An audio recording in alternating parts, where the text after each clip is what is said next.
to Lincoln in the Class A state championship begins tonight at Burke High. It's game time on YurView, the Iowa Western game of the week. Hi, everybody. I'm Gary Sharp along with John Schreiner. It is cold as we begin the opening round of the Class A playoffs.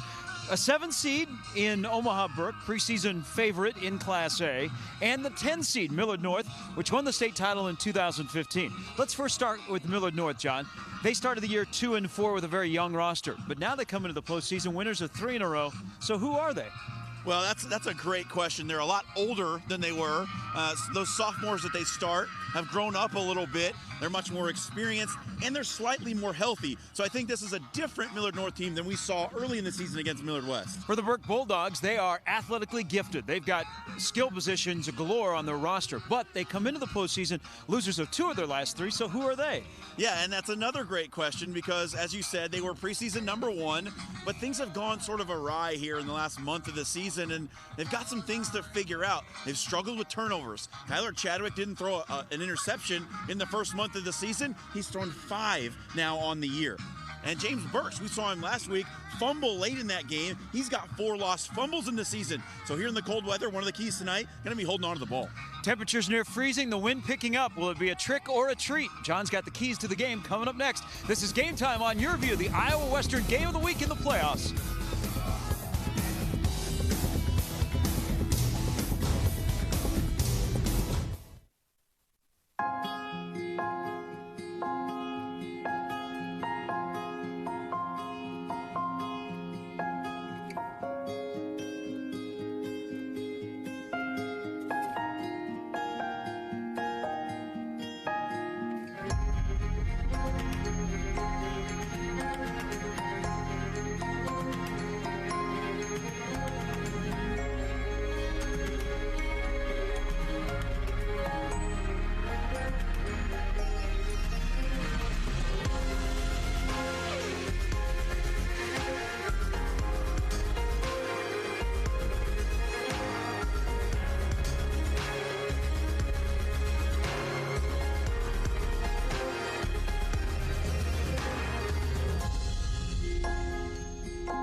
Schedule your campus visit today.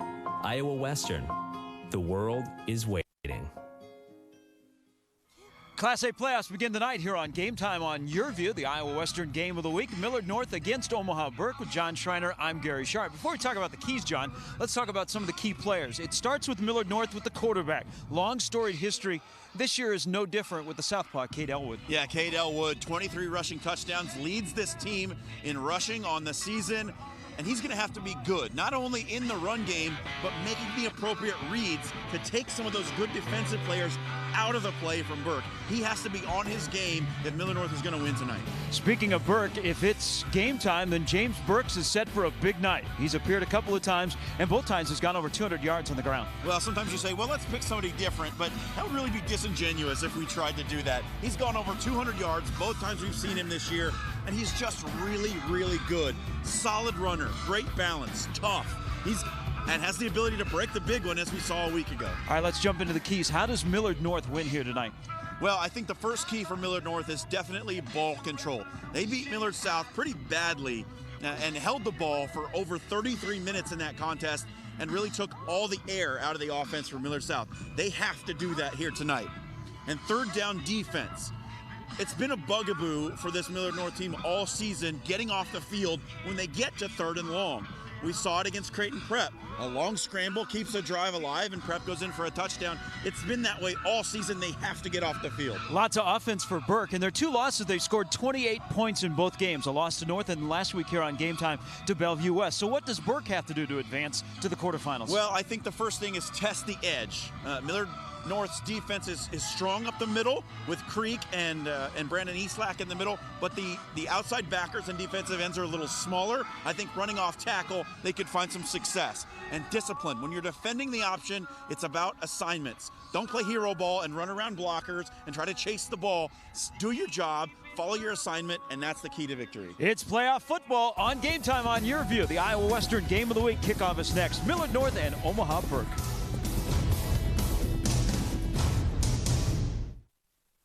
Bouncy ball. Look, it's almost alive. Advertising used to be Simple. Make an ad, put it on TV, get results. Today, with all the new viewing options, it's a lot more complex. At Cox Media, we make the complex simple. With precise targeting, transparency, and automation, we connect advertisers to audiences. Anyone, anywhere, on any screen. Advertising simplified. Contact Cox Media to learn more. You're the decision maker, weighing every option to make the smartest choice. That's why you start with Nebraska Medicine, an entire network of top providers working together to keep you healthy. From extraordinary primary care to world-leading research and treatments, so you can be confident everyone's health is in good hands. The state's most comprehensive care in 19 locations. Nebraska Medicine.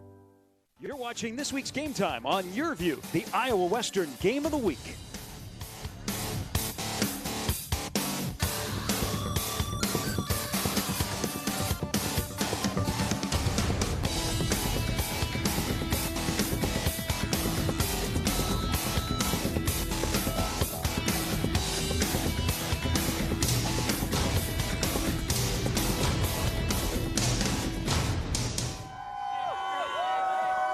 From Burke High, it is Millard North and Omaha Burke in the opening round of the Class A playoffs.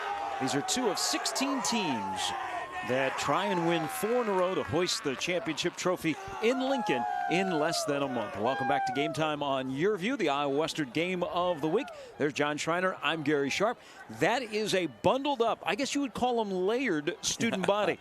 The temperature, and we've really been spoiled in the regular season with some fantastic weather. Not so tonight. Kickoff temperature 36 degrees, wind chill 26, and the wind will play a factor. It's out of the north-northwest at 11 miles an hour. It'll play a factor for Omaha Burke, Millard North, if you've been following along. They make all of their hay by the ground, but you get a look at the flags whipping around here at Burke High Stadium. It will affect a little bit of how Burke approaches this game. Burke is 7-2. Ranked number 6. Millard North started the year 0-2, 2-4, but they finished with a record of 5-4 and a resounding victory over their rival Millard South last week. They have won 3 in a row, 4 of their last 5, as we talked about in the pregame show. A young roster that, as the season has gone along, they've also navigated some injuries. They have gotten more experience, and Kate Elwood has taken over. The great matchup tonight between the two quarterbacks that we'll document as we go along.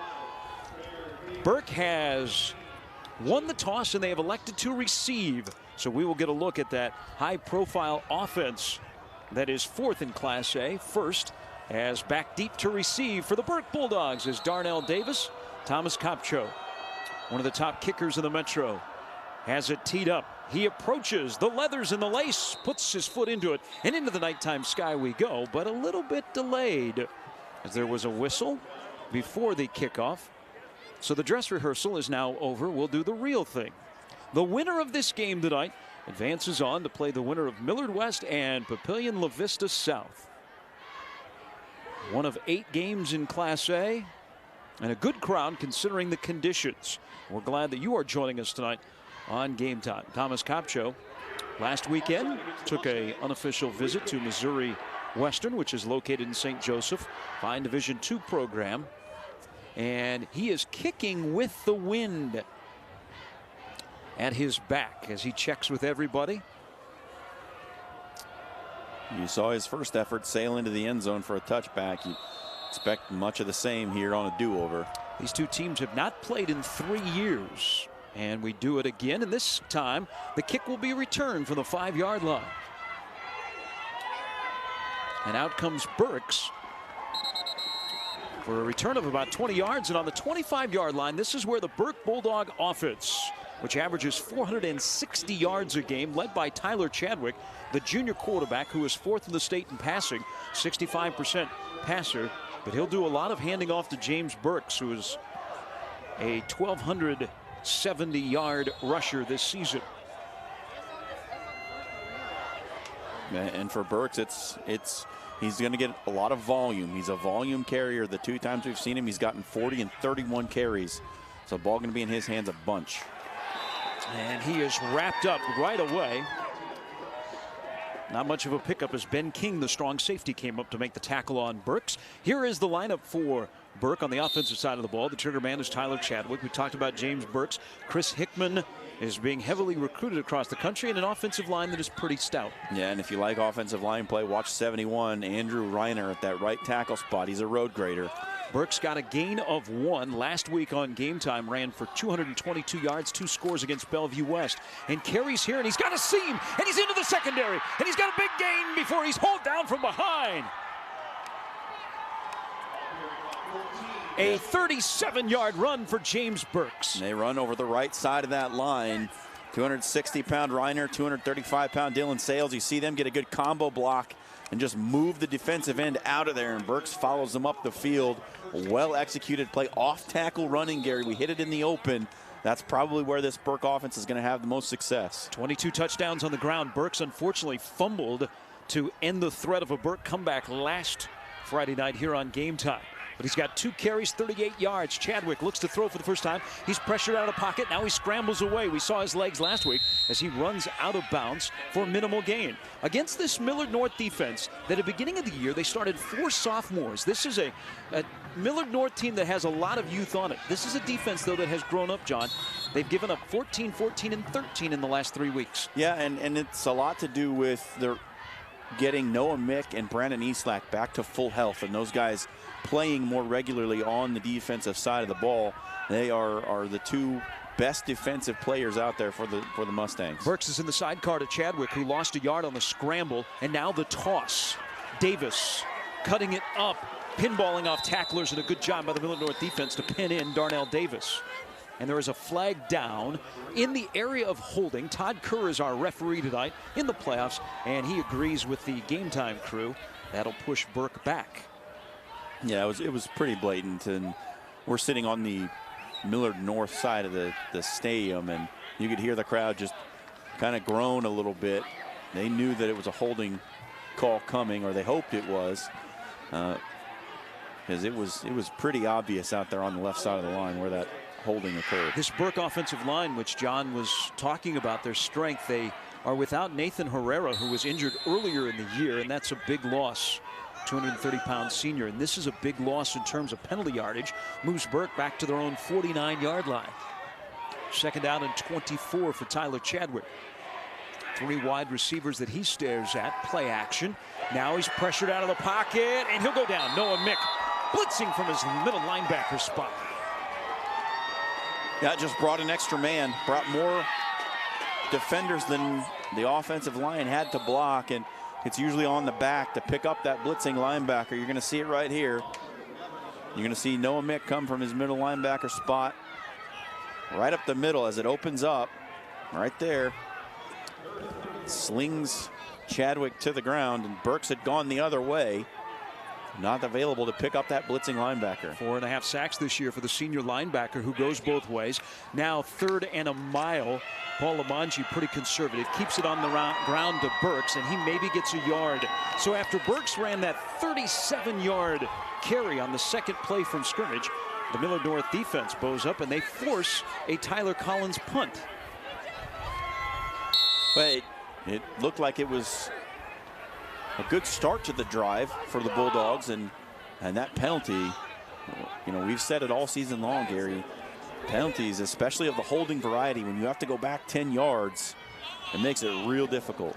That has been an issue for Burke in their losses last week, and then their 49-28 loss to then #1 Omaha North. Collins will boot it away.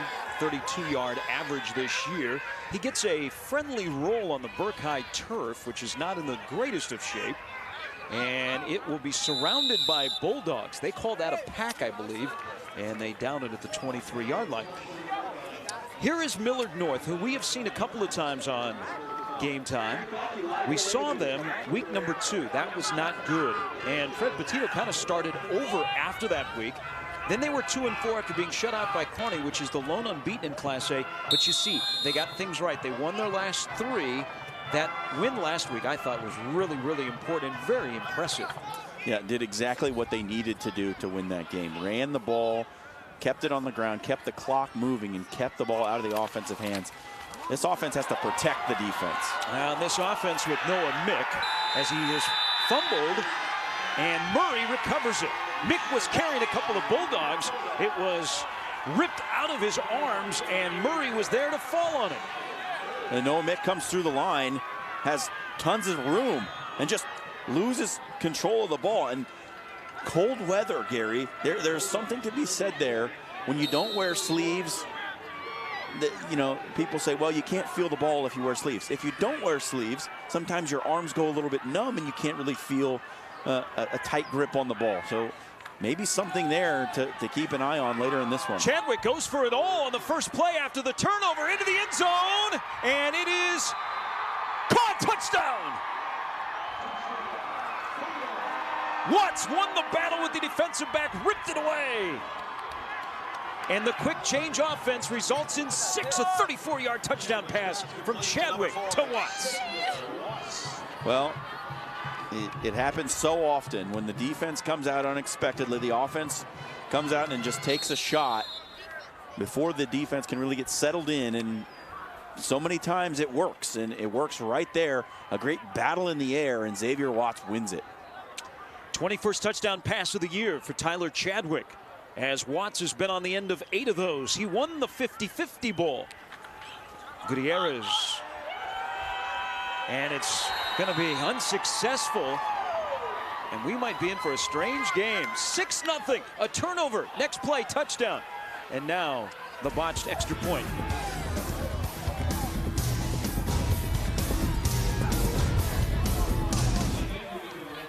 Okay, it's decision time. I want to experience a 4-year college in 2 years. I want to live on campus, but get to my career faster. I want to get started now.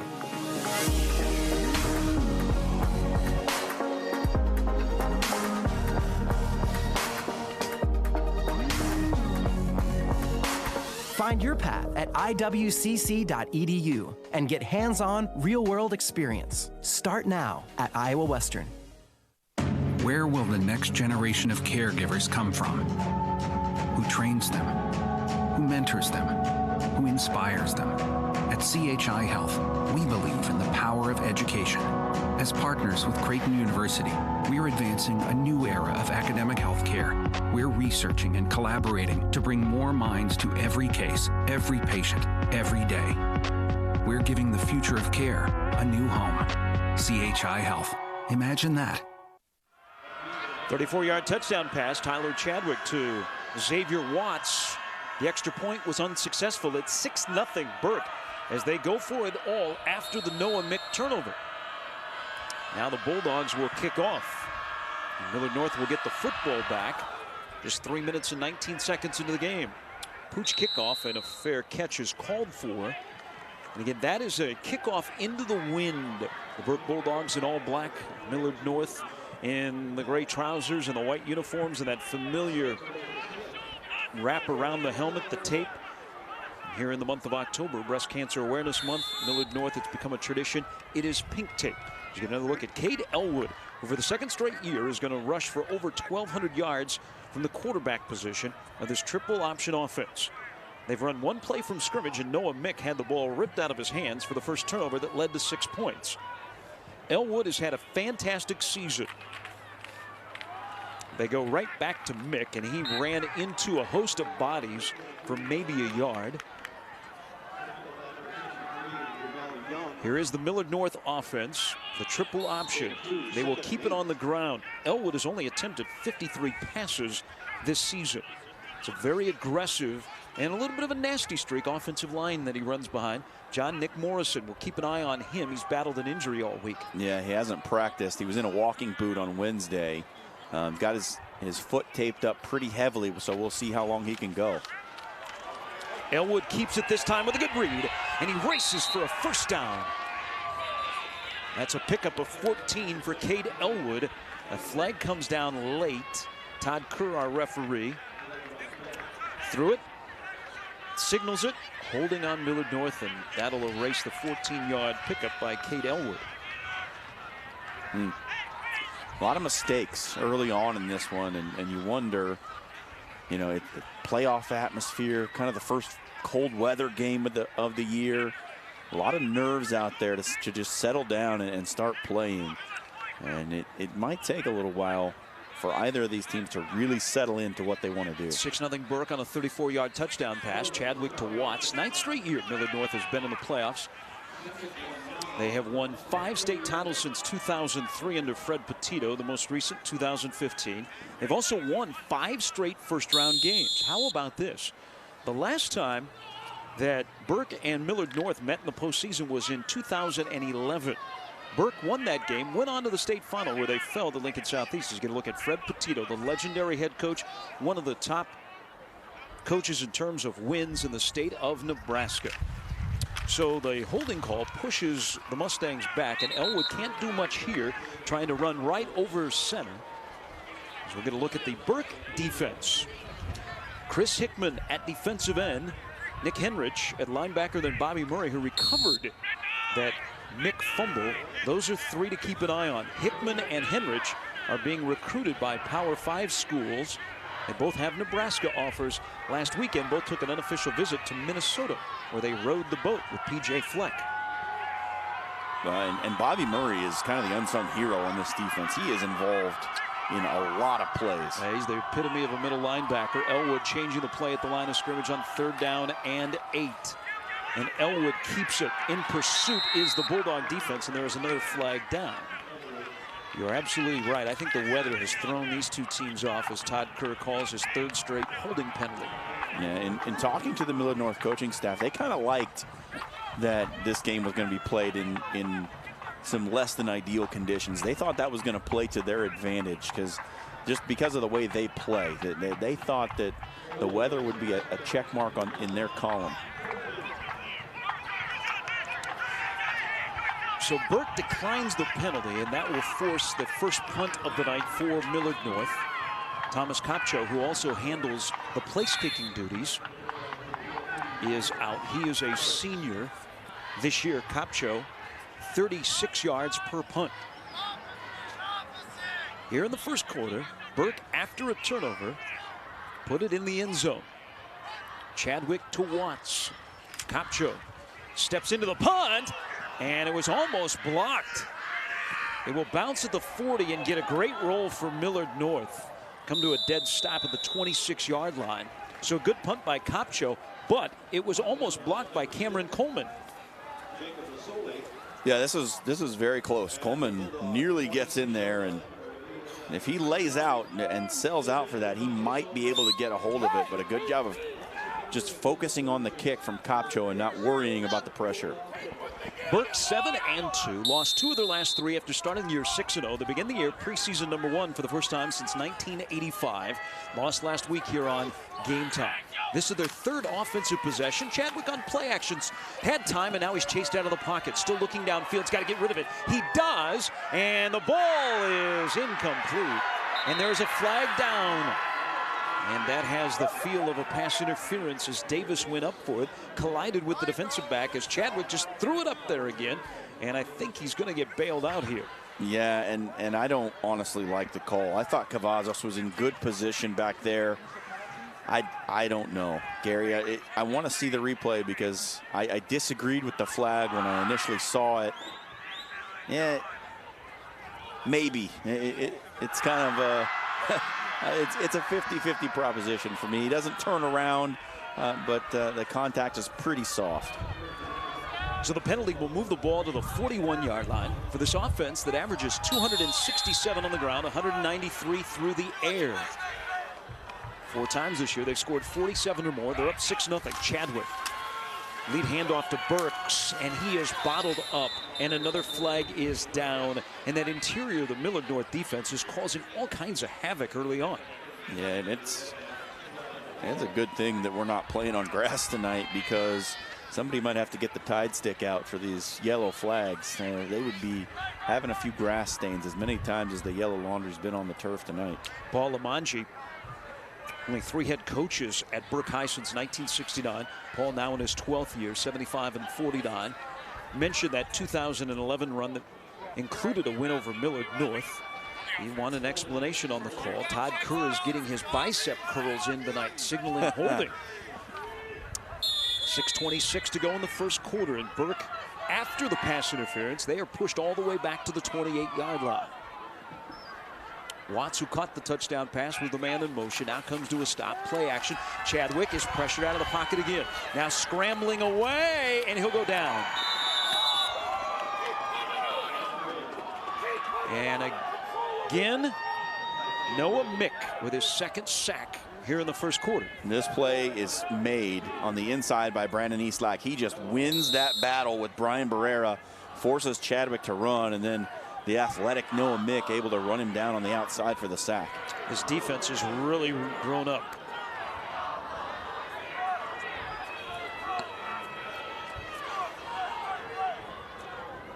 Second and long for the Burke offense.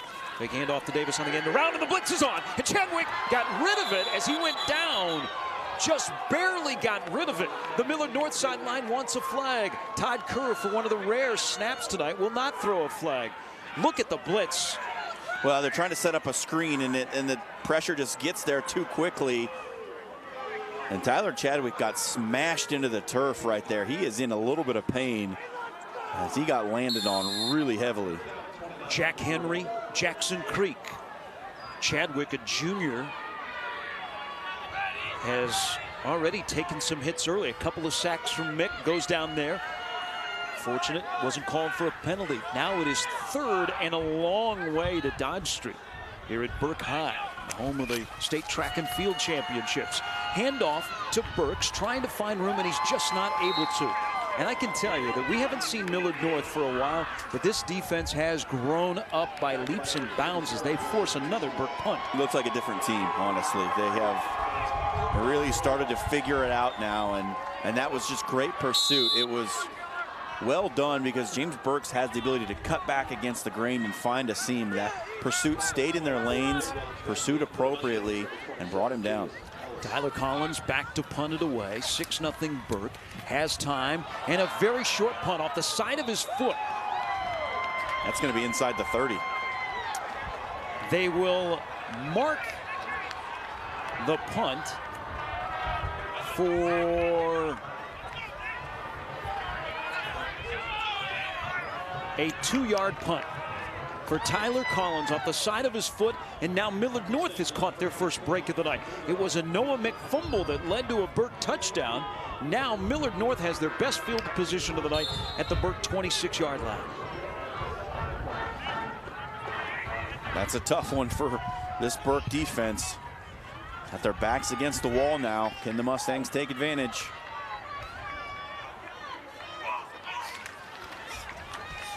Elwood keeps it, trying to dance through defenders, lunged forward for a couple of yards. One thing that Paul Lamangi and his defensive coach has talked about early in the week is not seeing Millard North on a regular basis. When you see this option offense, it takes some time to put it in. Your scout team has got to be really good. He was really happy with the scout team this week, giving him a solid look.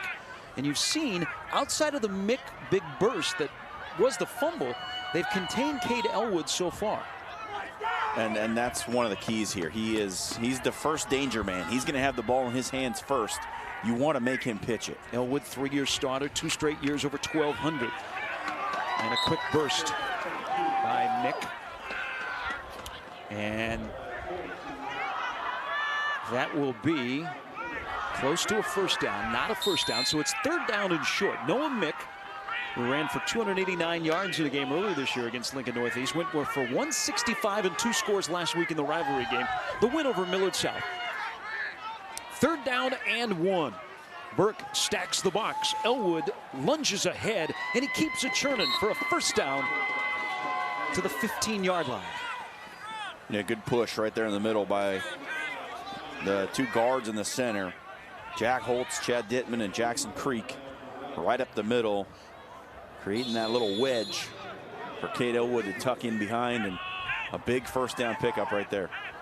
Millard North likes to grind it out. If you recall earlier this year in the game against Creighton Prep, which they came up short, they had a game-ending 20-play drive. This not as long, but after the bad punt, they got great field position, and now they have a new set of downs to the 15-yard line. Unbalanced line. Trying to tie this game up. Elwood now changes the play at the line of scrimmage. And a flag is thrown. Surprise. False start on Millard North. It'll push him back 5 yards. 3:21 to go here in the first quarter. Opening night of the playoffs around the state of Nebraska. And it's 6-0 Burke. If you're just tuning in on Game Time on YurView, this is the Iowa Western Game of the Week. Fred Petito now in his 34th year, 5 state championships, all since 2003. He is a legend throughout the coaching circles and definitely in the Millard community. Not happy with the penalty. Both coaches are not. Mick keeps chugging, carrying black jerseys for a couple of extra yards. That'll be a pickup of 5. Millard North started 0-2. They started with a very difficult beginning with a young roster. They lost to Omaha North opening night, and then here on Game Time they lost 49-16 to Millard West. They've also faced Kearney. They were shut out by Kearney, and then things turned around. They went from 2-4 to currently 5-4. Now here on 2nd down and 10. Elwood with a late toss. It's loose on the field and finally recovered. Elwood got pressured, threw it behind Spencer Weber, but he scrambled to find himself on the pigskin. And it'll be 3rd down for the Mustangs. Yeah, and just got to be a better executed pitch from Cade Elwood. Normally he's really solid operating this offense. Right there, had a little bit of pressure in his face and just didn't quite get it out in front of Weber, who had some room. Elwood's carried 189 times this year. You take a licking, but you keep on ticking at that position that has produced some of the best quarterbacks in the state. Now Elwood on 3rd down. Will this be the opportunity he throws the ball? He's only thrown it 53 times this year. He will throw it. A quick pass is caught, and it is a 1st down. The catch by Noah Noel. Yeah, the youngster, just a sophomore. You're going to see him lined up in the slot. Elwood's just going to drop back and sling it on the little slant. Noel right there to catch it.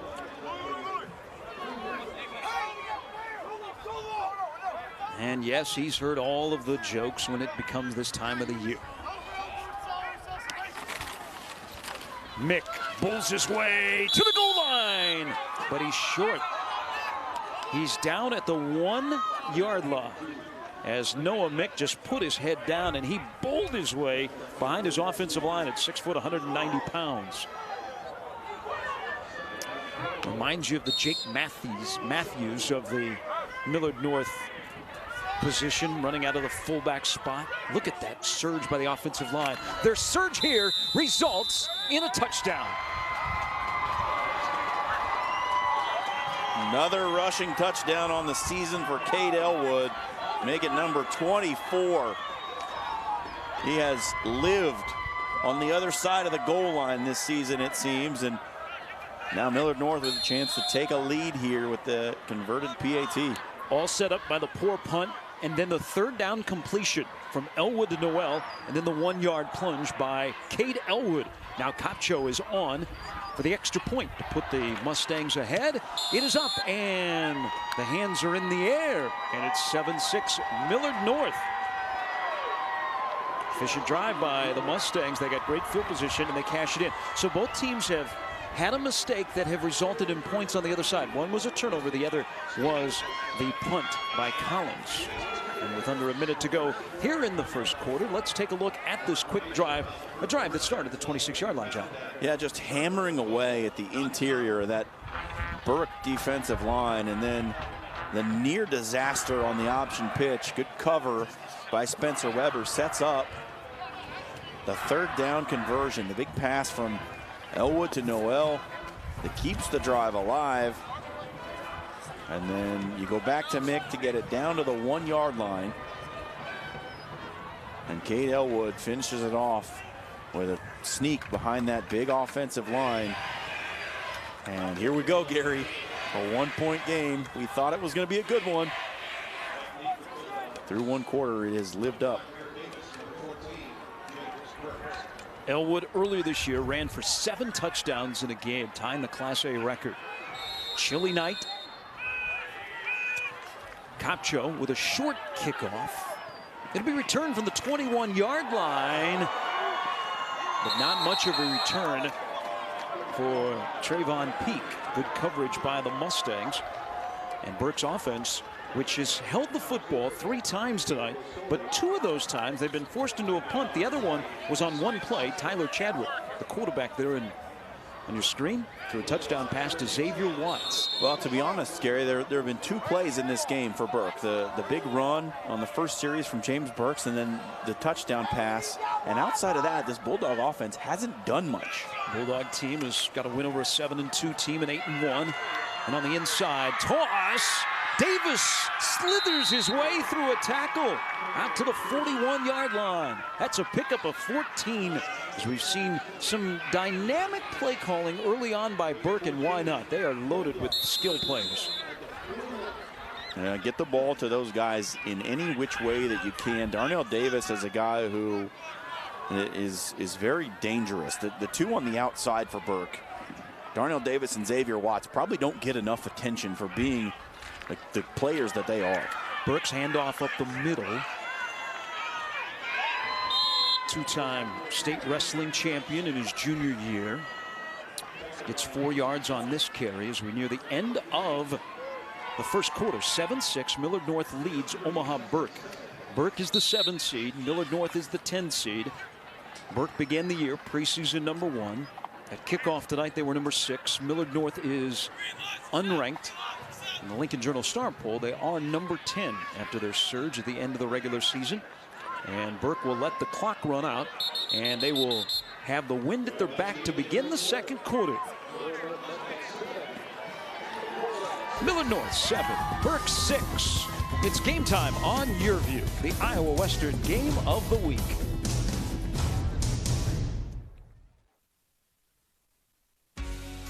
Charles Drew selected Cox Business because in the healthcare arena, it is imperative that we have transfer of data that is reliable, flexible, and fast. On average, Charles Drew Health Center has about 32,000 phone calls a month. With IP-Centrics, the system was very intuitive, and it allowed us to be reactionary to the needs of our patients. Cox Business Solutions has allowed us to be more efficient and effective in meeting the needs of the greater Omaha community. Cox Business is a great partner.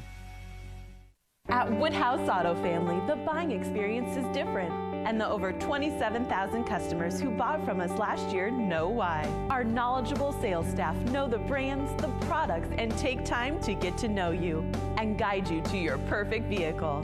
And that experience continues with any of our 16 service locations, and with trained advisors and technicians to help you maintain your vehicle.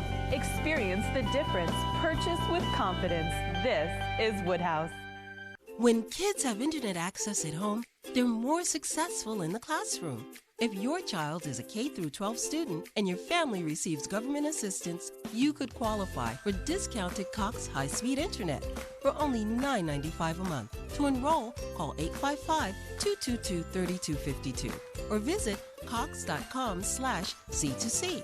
And while you're there, check out the Cox Digital Academy for educational tools and web tips for the whole family. Everybody is bundled up. They are dressed in layers. Coldest night of the season. Big thanks to our crew that is out battling the elements, and all of you that have joined us for the opening night of the postseason. This is the opening play of the second quarter. Burke trailing 7-6. Tyler Chadwick checks the sidelines. The junior quarterback, now in his second year as the starter, changes the play. Chris Hickman is the big tight end. Davis in motion, and the handoff to Burks, and Mick stood him up in the hole. Burks lunged forward for an extra yard. James Burks, last week 222 yards. He had the big game against Westside when he went for 250. That's going to be a tough chore tonight against this Mustang defense, John. Yeah, and that's a little bit of a strange thing to say, given where this defense has come from. But it's the truth. Now they're really improved from where we saw them early in the season. 3rd down and 4. Chadwick lobs it up for Hickman, and he catches it. He's got lots of room to run, and he's pushed out of bounds after a big gain for big Chris Hickman, who was quiet last week, but his first opportunity to catch the ball ends up in a big play for the 6'6", 210-pound junior tight end. Yeah, he lines up kind of in that H-back spot and comes through the line and then runs a crosser and just beats the linebacker to the spot. Chadwick finds him. Well-designed play to get Hickman involved. 6 offers: Minnesota, Iowa, Nebraska, Ole Miss, Iowa State, South Dakota State, with a talented two-way player. Burks broke a tackle, breaks another tackle, and you can see that good footwork and balance as a wrestler. He has got enough for another first down, as Burke having their best offensive drive so far. Yeah, and that's normally where we see him pop one off. After he's made contact and broken through the tackle, right there, breaks the tackle, just can't quite stay up on his feet. But those are the kind of runs where you see Burks just chew up yardage. Back-to-back first downs for the Bulldog offense. They've moved into Millard North territory. Burks reversing course, but he is getting to meet those linebackers for Millard North. We've already talked about Noah Mick. We're going to mention Andrew Bednar a lot tonight as well. Yeah, another one that's just a sophomore for this Millard North side, and they've got a lot of them, and 17 to be exact, 4 starting on that defense. But you talk to Fred Petito, and he likes where they are, and he thinks that the future is very bright for this sophomore bunch. 2nd down and 8. Burks is the lone running back. Chadwick to put it up. Pass completed. And that's enough for a first down.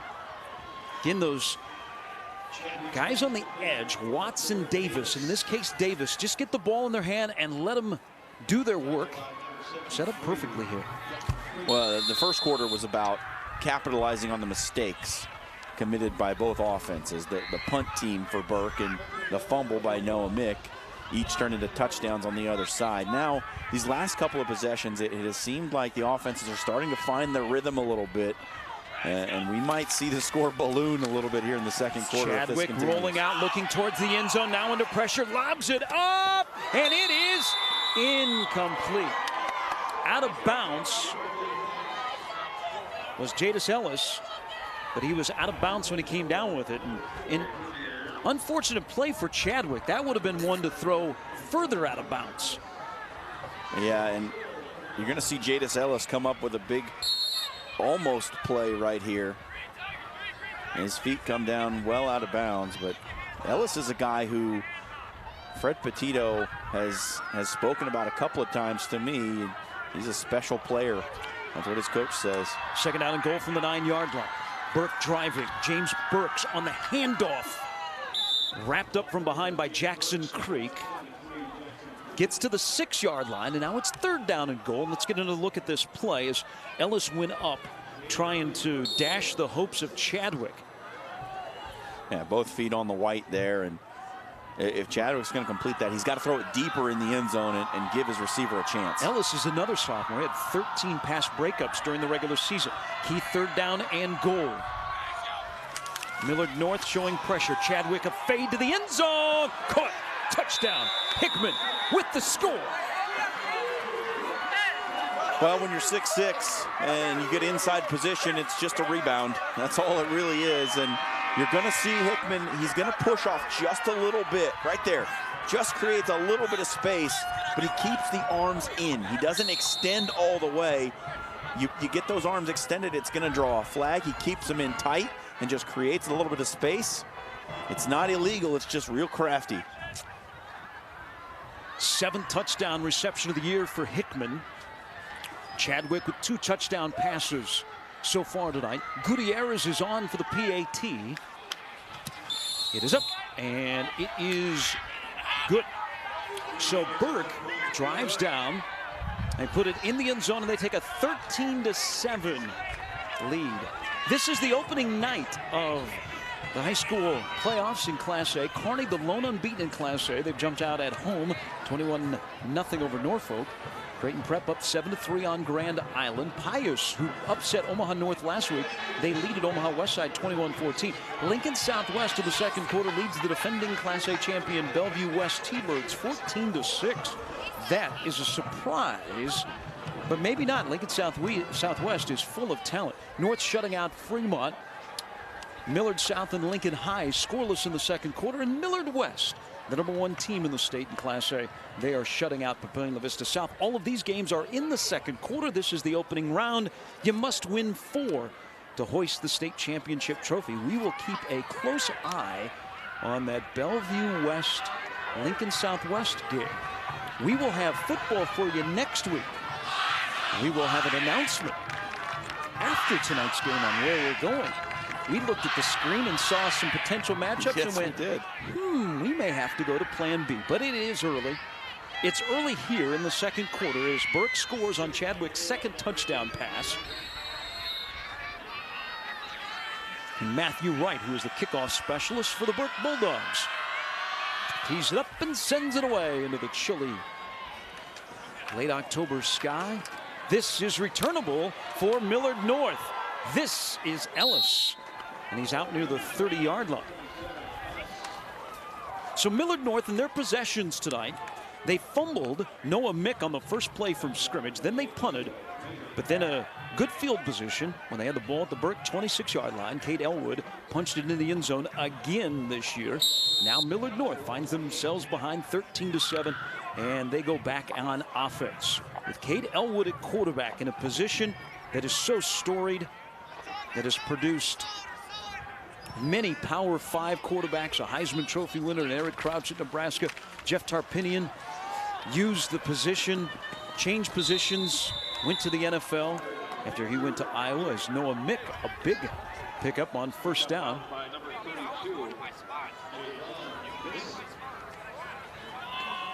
This is the fullback option. It's a little different look. They don't bring the back around behind the quarterback to run that option with the A or the B back. This is the fullback on the inside who runs the little speed option there. Millard North 5-4. All 4 of their losses to ranked teams. Second down and 5. Elwood running the option with a read with a late pitch. And knocked out of bounds short of the first down. This is one of the things that Elwood does so well. You're going to see him come around the edge, and he's got it tucked like he is keeping all the way. Gives a look to that defense like this isn't an option play. You're used to seeing an option quarterback hold that thing out in front. He's carrying it like there's no way I'm pitching it, and then he does right at the last second. Elwood's got to read that first move quickly. He does it so well. We'll see if he puts it up here. It's third down and short.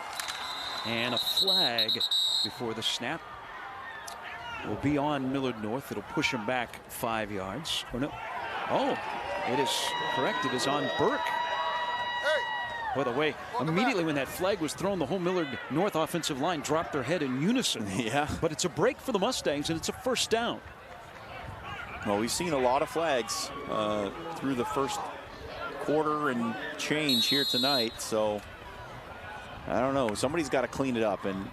And both of these coaches, once we get towards halftime, I'm sure that the penalties will be #1 on the list going into the halftime talk. Last year, you got to look at Paul Lamanji. They were 8-3, made it to the quarterfinals.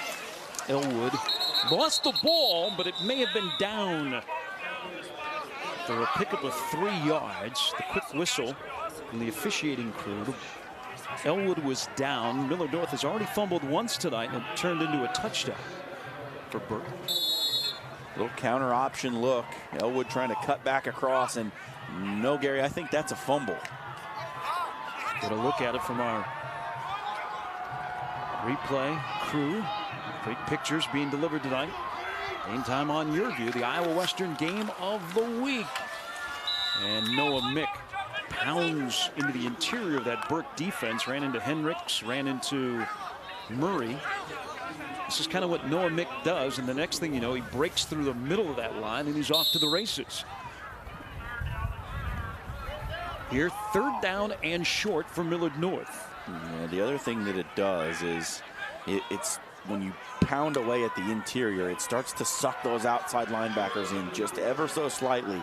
They start taking a couple of steps inside, and then you pop that thing out to the around the corner, and they're too far inside. They get pinned, and it's a big run for the quarterback. Another third down and short for Millard North.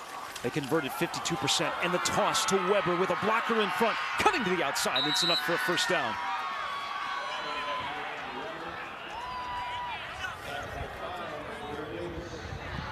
And this is such a typical Millard North drive.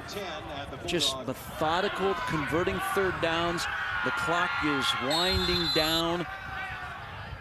And this is a staple play for Fred Petito's offense. They get the back in motion. He catches the toss at full speed. Really hard for the linebackers to flow to that thing outside. And the bad news might be that Spencer Weber had to come off the field. He's in a little bit of pain over there. They're going to get him checked out. Elwood to throw it. Deep down the field, wide open, caught! Touchdown! Or no. Yes, the ball came out. We had to wait for the official signal, but Jadis Ellis was wide open. Wow. How about the play action from Cade Elwood? Well executed, well thrown ball, right on the money. Ellis knows just what to do with it, takes it in for the score behind Gio Maynor. Elwood doesn't throw it much. That's only his second touchdown pass of the year. But the defender bit, and Elwood put it on the money to Ellis. Capcho's PAT is off the crossbar, but it rings the right way. And Millard North is up on top. 14-13 as you get a look at the pass from Elwood and the catch by Ellis.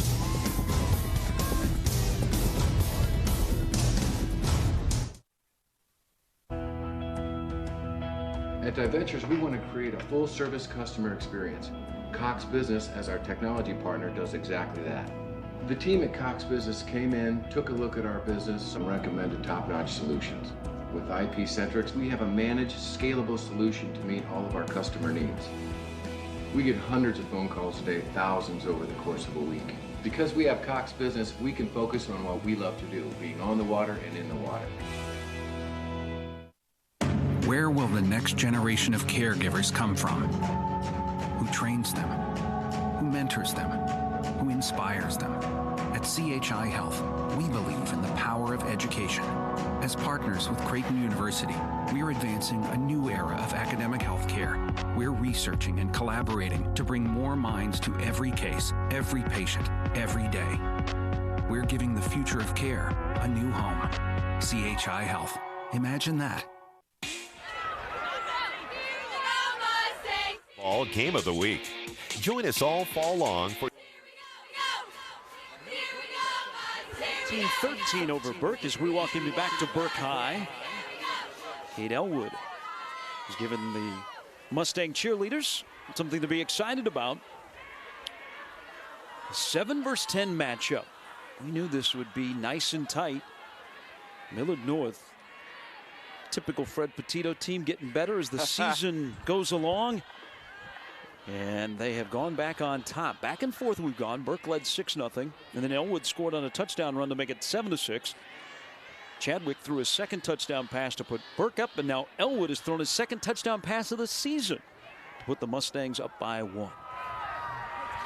Hey, Fred Petito has won a state championship after finishing the regular season at 3-6 and barely making the playoffs. So you just never, ever count this team out. 5 state titles since 2003. Another short kickoff. Returned by Javon Vincent, who against Westside on game time returned a short kickoff for a touchdown. Not here. Good containment by the Mustang kickoff unit. And back out comes Tyler Chadwick, who has thrown 2 touchdown passes tonight. As you look at Fred Petito. He's got former players and his son on his staff. A group that has been together a long time, and they know Mustang football, how to run this offense and what is to be expected as you get a bird's eye view over the shoulder of Fred Petito. As Burke will start from the 28-yard line. Tyler Chadwick, only a junior, both of these teams relatively young, hands it off to Burks. Running to the outside. And Mick follows him nearly for a first down. It is a first down. And a carry by James Burks. How do you like 49-3 on the wrestling mat? That's what Burks has done the last 2 years to have a gold medal placed around his neck in downtown Omaha, the state wrestling championships. If you've never seen him wrestle, I encourage you to find him once winter hits on the mat, because it is impressive. He is a tremendous wrestler. Chadwick's gonna go down. He had no chance. Brandon Eastlack, see big Brandon Eastlack there, who has overcome a torn ACL, MCL, and meniscus to play football this year. Didn't start out on the active roster, but he led the charge here as Chadwick has been under siege a lot tonight. Yeah, and the thing about Brandon Eastlack is he is so strong. You saw that bull rush he put on right there. 6'4", 260, and he runs well. Just a weapon at defensive tackle. Yes, he is a senior, even though he has a body that looks much older. He's got a motor that never stops. Chadwick to put it up again. This time deep down the sidelines, and it is caught. Watts with a step and right into his breadbasket, and a big pickup as Chadwick let it rip again. Well, Xavier Watts is a big play wide receiver, over 22 yards a catch on the season, and Chadwick just lays it out there and lets his big receiver go and get it right over the top of the man who just scored the touchdown, Jadis Ellis. Watts has a touchdown reception and now a big chunk play on his resume. And the gain moves the ball all the way to the 35-yard line. Burks with 3 blockers in front. That's the outside, and another big pickup by James Burks. We were talking about his wrestling ability. There is a flag down behind the play. It looks like it's in the area of holding. But Burks, a couple years ago, had to wrestle his brother. That was uncomfortable for the family. Freshman, Burke, by the way. Freshman against senior, and they wrestled in the state championship match. And the younger brother came out ahead, and he won both of their meetings that year. Been involved in youth wrestling for a long time. Grew up in the rough streets of northeast Omaha. As the penalty, much to the dismay of Paul Lamanji. So after the big pass from Chadwick to Watts, this penalty moves the Bulldog offense back to the 44-yard line. 14-13 Millard North, back and forth we go. 5:28 to go in the first half. Lots for you at halftime. Stats, highlights, and we'll learn more about the media studies program at Iowa Western. Chadwick to throw, and his pass is caught by Davis. Maneuvers away from Ellis, and inside of the 30, he is hauled down. But that was kind of hung out there for a while. That could have been an interception. Yeah, Mustangs bring the blitz. Good pickup by the fullback, Tatum, to stymie the blitz and give Chadwick just enough time to find the outlet receiver. Davis has caught 29 balls this year. Watts has caught 26. This is Burke sidestepping, tiptoeing for a loss of 1. Eastlack led the charge again. He just looks like a football player. 6'4", 260, highly recommend on YurView.com. John did a story on Eastlack this week and his journey to get back on the field after getting injured at the state wrestling championships. Yeah, consolation semifinals in February is when he had that catastrophic knee injury, and then just over 200 days later, he was back playing football. 3rd down and 5 for the Burke Bulldogs. Chadwick hands it off to Burks. Burks. Enough for a first down. How about this carry? He bounced left, he bounced right. Good vision, good balance. And by a yard, he keeps the drive alive. Yeah, he's just so good at this. Just pinballing around, keeping his feet, making those quick little cuts. Great run. James Burks, he's only a junior. These two teams are going to be around for a while. He's the lone man in the backfield. And on another carry, reverses field, cuts it back up the middle. And it forces two Mustangs to haul him down. And that is enough for another first down for James Burks. And Joe Ziske, our statistician here in the booth, continues to rack up yardage for the junior running back. Well, that's what I talked about earlier. That pursuit has to come inside out because he will do that to you. He'll cut it back and gash you right back up the middle. And linebackers have to be very wary of over pursuing the play. He's over 1,300 yards rushing this year. The inside toss to Davis, running wide to the end zone. And he's out at the 1 yard line. And they've run this play a few times now here in this first half. And it's not something in the couple of times we've seen them this year, Gary, that they've done a whole bunch of. Not that I can remember, but the little touch pass ahead. And just getting the ball in the hands of your playmakers, whatever it takes here in the playoffs. Davis, who transferred from Omaha Northwest, a lot of variety on this offense. Boy, you're hammering with Burks, and then you come with Davis around the end. And the next thing you know, you got first down and goal at the 1 yard line as Burke is trying to find a way to go back on top. Seesaw affair, opening night of the playoffs. Chilly conditions, doesn't matter. Chadwick, Burks, spinning over the goal line. Touchdown, James Burks for the 23rd time this year.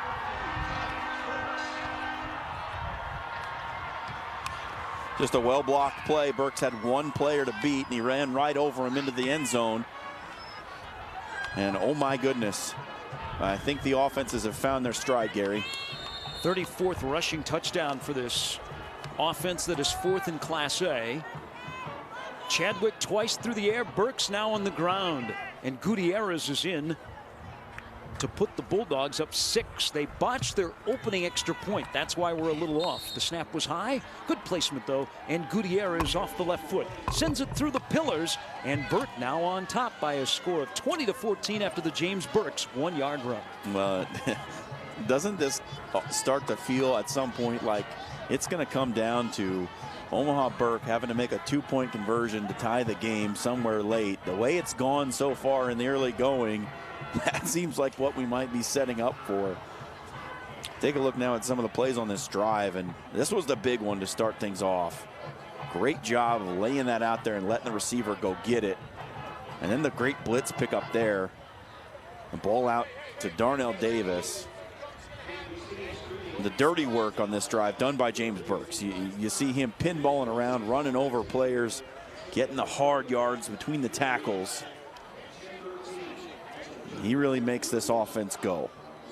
And if he's not effective, the offense isn't effective, and it sets up so many other things like this. A little touch pass around that sets up Burks to get that short touchdown run, and Bulldog offense is starting to click now. Winner of this game moves to the quarterfinals. They'll play the winner of the 2:15 game, which is Millard West against Papio South. Kearney and Millard West in Class A have some of the best defenses. Millard West is up 13-0. But you're seeing two really good offenses here tonight. So now it's Millard North's turn to respond. A short kickoff should give him good field position. Should give him a big return. And it does. Courtesy of TJ White.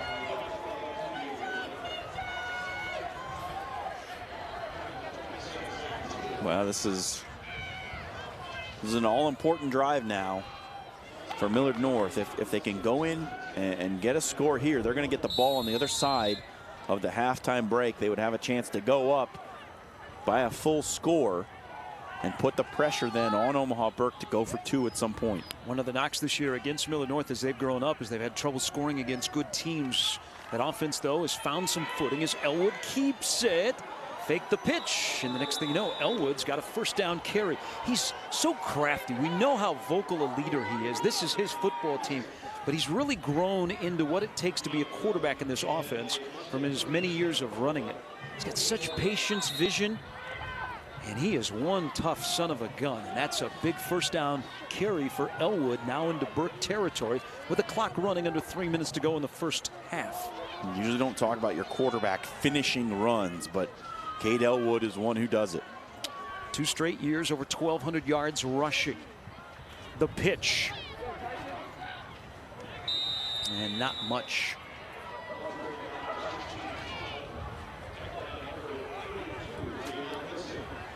Tyson Todd can only get a yard or two. This is an offense that against Papillion La Vista early this year ran for over 600 yards. They had 35 first downs in that game, and you probably looked at the box score and said, yep, that's a Millard North game. 2nd down and 9. And flags. We've had many of them here in the first half.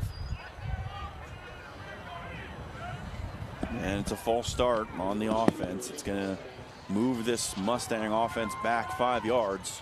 With the clock winding down, it's less than ideal. It'll make that man a little unhappy. Fred Petito grumbling a bit about his offense struggling. It's going to bring up a 2nd down. Gary going to head down to the field, try and catch one of these coaches heading into halftime. Not sure just who it'll be yet. Elwood takes the option around the right side for a minimal gain. So it'll be a 3rd down coming up. Clock ticks under a minute and a half to go now. See what the Mustangs want to do. 3rd and long. Have seen Elwood throw a touchdown pass here. 47-yarder. And Jadis Ellis on the last possession.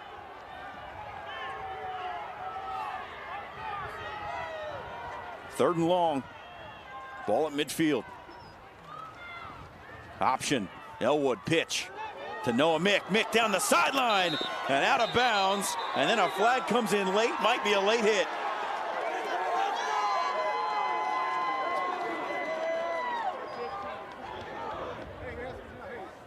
We'll check the penalty, but it looked like a personal foul, a late hit on Burke. It's going to give Millard North great field position after the long run by the fullback, Noah Mick. You see the option. Mick takes it, gets down the sideline. He's out of bounds, and then Darnell Davis just comes through with a shoulder way too late. It's a mental error for the Burke defense. And with 53 seconds to go, it gives a chance for Millard North to take the lead heading into the break.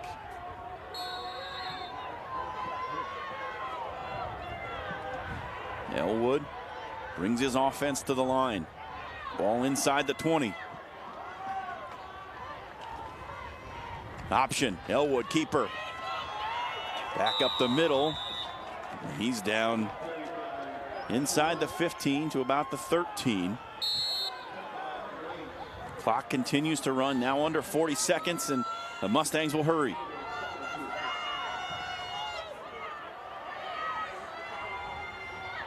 Snap to Elwood. Keeps it himself. Elwood inside the 10 and down to the 7. It's going to force a timeout now. Millard North will have to take a timeout to discuss. Clock at 24 seconds. Burke leading 20-14. Just ahead of the halftime break. Gary Sharp will be down on the field. He'll try to catch either Fred Petito or Paul Lamanji. If the Mustangs are able to punch this one in, it will be Fred Petito's Mustangs leading at the break.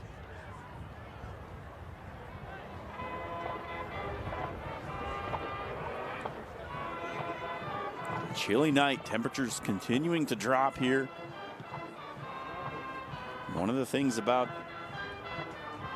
going into the locker room at the half is you warm up and then almost have to reacclimatize on the other side of that break. By this time, you've mostly gotten used to it, gone a little bit numb.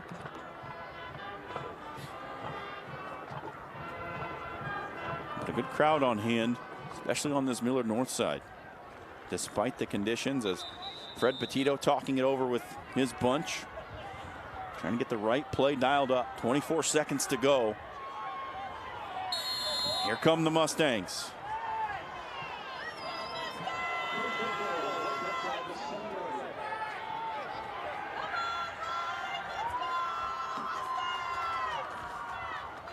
Hand off to Mick. Keeps his feet. Driving inside the 5-yard line. Noah Mick down at the 2. 15 seconds to go and another timeout called.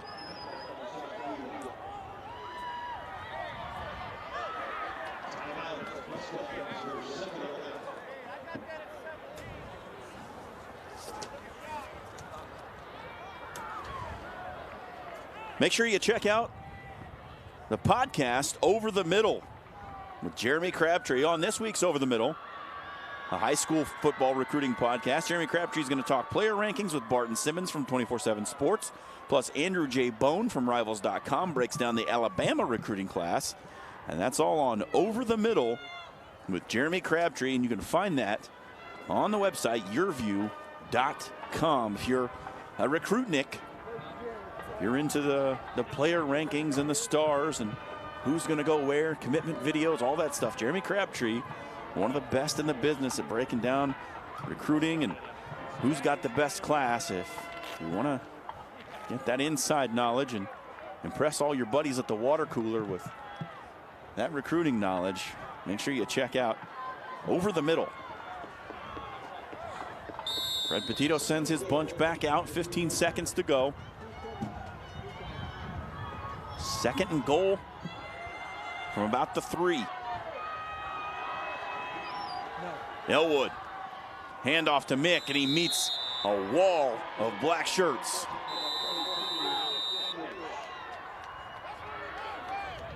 Nick Henrich and company coming through the line to make the stop. Absolutely nowhere to go for Noah Mick. Henrich right there to meet him in the hole. And with 8 seconds to go, Millard North calls their final timeout. Is he down yet? They will have one more chance to try and punch this into the end zone, perhaps, before the break. All Game Time high school football games stream live each week at YurView.com. Also, check back throughout the week for game highlights and additional coverage, including the new weekly high school football recruiting podcast, which we just told you about, Over the Middle with Jeremy Crabtree. You can read some of the player feature profiles that I've put together this season. Had a lot of fun talking to all the folks involved with our various games this year, and some good ones. Go back and review some of those great stories. This week it was Brandon Eastlack, as Gary told you earlier on. Got a chance to sit down and talk with him. Just a tremendous young man and an incredible will to get back on the field this year for his senior season after that awful injury he suffered at the state wrestling tournament back in February. So here we go. 3rd down. Goal to go. 8 seconds on the clock. Cade Elwood under center. He throws it. Back in the end zone. Caught. Noah Noel for the touchdown. 5 seconds to go in the first half. Mustangs with an extra point can take the lead. Play action pass at the goal line. Nobody in black expected it. And 6 points for Millard North. An all-important extra point coming up here from Thomas Kopcho.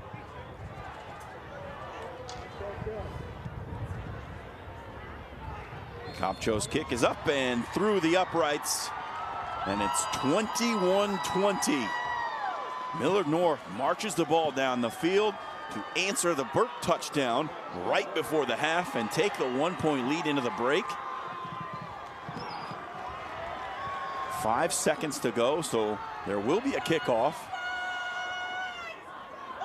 Could Burke potentially answer with a score of their own? It has been back and forth from the opening bell. It was 6-0 Burke. They missed the extra point. Then Cade Elwood's 1-yard sneak made it 7-6. A TD pass to Chris Hickman made it 13-6. And then the big touchdown to Jadis Ellis from 47. Followed by a touchdown run for Burke from James Burks. And now the TD pass to Noah Noel. And that's how we get to 21-20. Just the kickoff left to do here before halftime.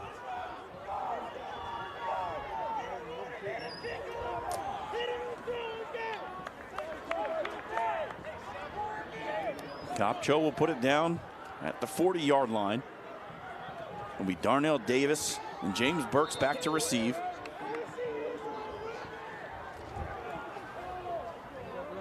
Yeah.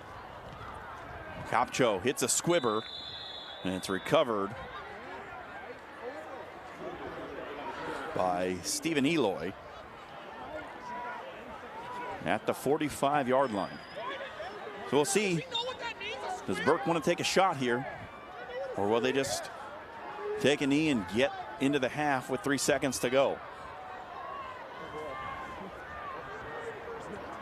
When you have a 6'6" tight end in Chris Hickman, it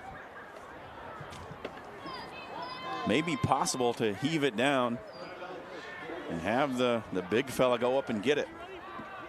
And I think that's what Paul Lamongi and company want to talk over, just what they want to do here.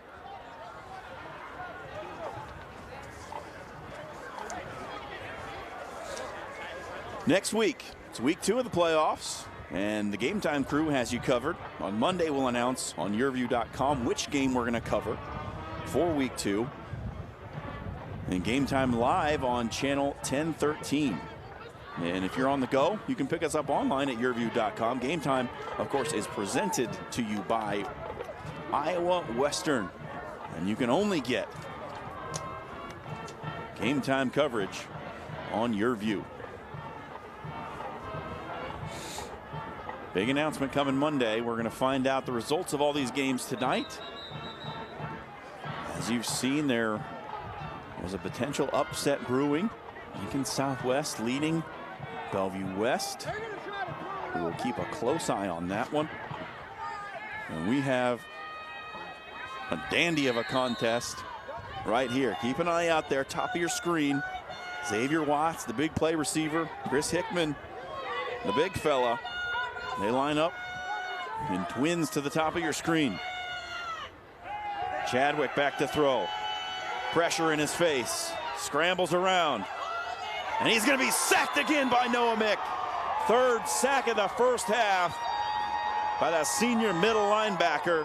And Noah Mick ends the half and sends the Mustangs to the locker room with a 21-20 lead. Let's head down to the field now with Gary. Up going into halftime, Fred. Walk us through that final drive and that final decision for the game go-ahead touchdown. Well, you know, we were grinding it. We like what we had, and then we got the late hit that gave us a little more life. We were looking for a field goal, and then we thought they'd put it hard in the line of scrimmage, and we told the Q, if you got it, flip it in there. If not, throw it away, and we'll kick the field goal. Thanks, Fred. All right, thanks. It's Fred Petito, 21-20. Millard North leads at halftime. Halftime festivities coming up next.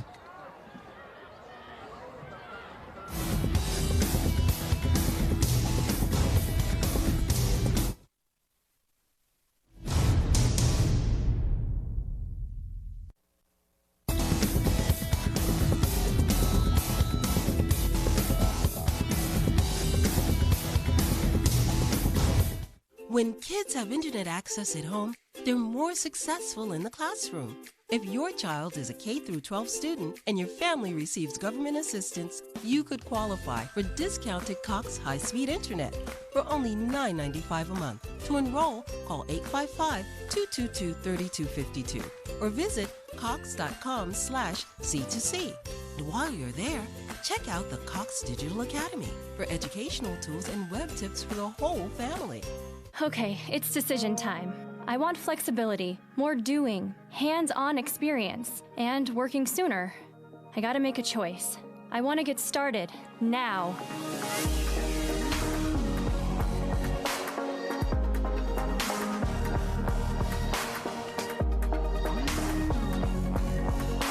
Find your path at iwcc.edu and get hands-on real-world experience. Start now at Iowa Western. Bouncy ball. Look, it's almost alive. Advertising used to be simple. Make an ad, put it on TV, get results. Today, with all the new viewing options, it's a lot more complex. At Cox Media, we make the complex simple.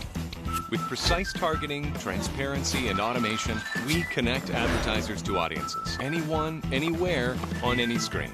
Advertising simplified. Contact Cox Media to learn more. Back here at the half, Millard North with the late touchdown pass from Kate Elwood to Noah Noel take the 21-20 lead. Heading into the halftime break in this 7-10 matchup in the state playoffs. Well, it's been a fun season. From week one all the way up to now, we've had some really good games, and we're going to let you have a peek at some of our favorite plays of the season right now here at halftime.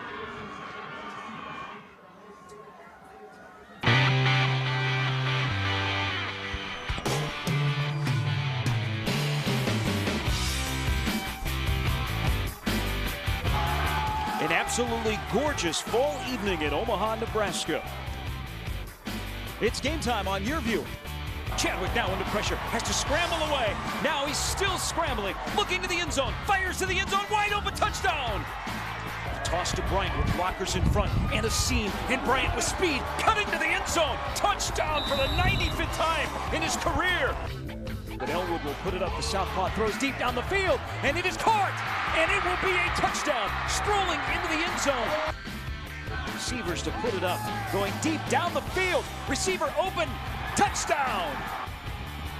Chased out of the pocket, now looking deep towards the end zone, fires it up to the wide open man in the end zone, touchdown.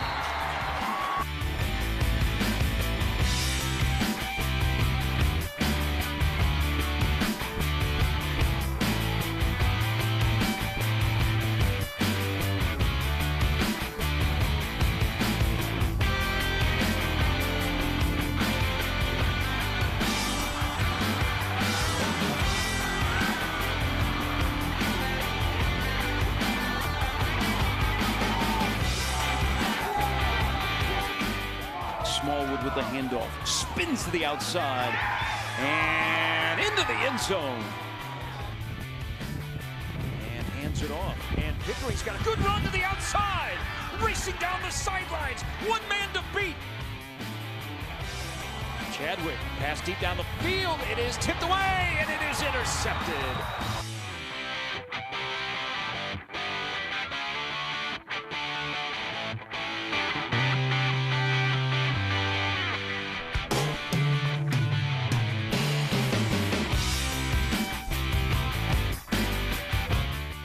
Not entertained tonight on Game Time. Lots into the pocket, heaves it towards the end zone, touchdown! Schweigert in the back of the end zone makes the catch. Holy moly! Desmond Prusha looking over the defense, hands it off to the fullback, and Barrio, whoa, into the end zone. He was stopped at the 1. And a long run by Guido. He is off to the races. He makes a move, runs around the defender, and 83 yards later, he breaks the tape.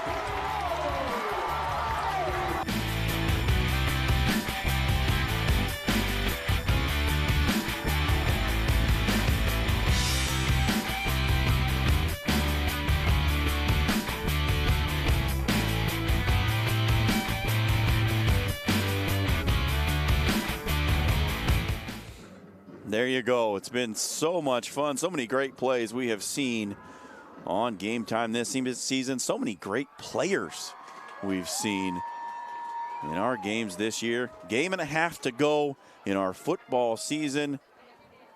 Half left in this one. 21-20. Millard North leads Burke here on Game Time. Presented by Iowa Western.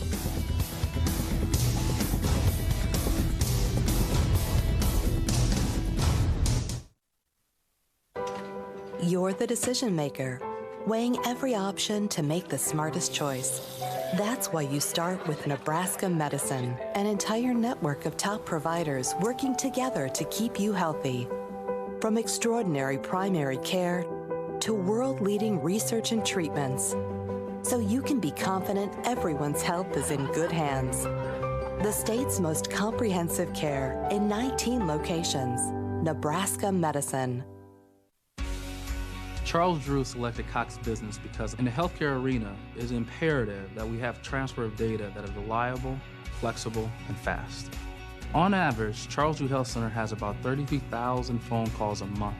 With IP-Centrics, the system was very intuitive, and it allowed us to be reactionary to the needs of our patients. Cox Business Solutions has allowed us to be more efficient and effective in meeting the needs of the greater Omaha community. Cox Business is a great partner. Okay, it's decision time. I want to take classes I need, spend less time working to pay for them.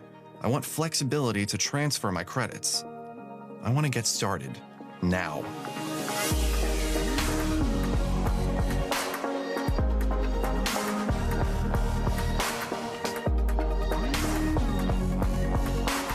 Find your path at iwcc.edu and get hands-on, real-world experience. Start now at Iowa Western.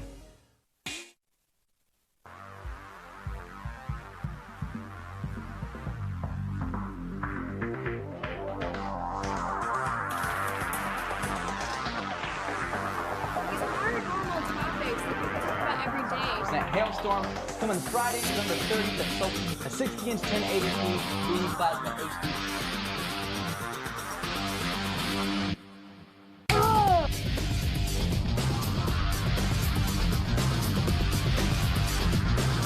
See you on campus.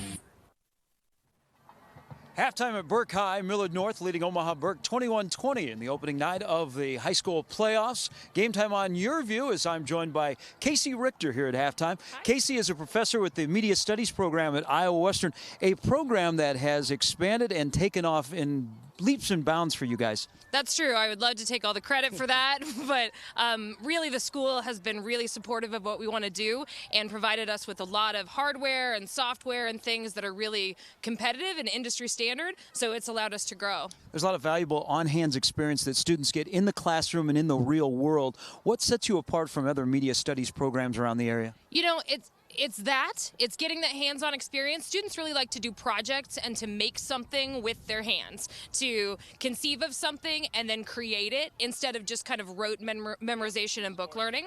So we like to do a lot of project-based learning so students have something.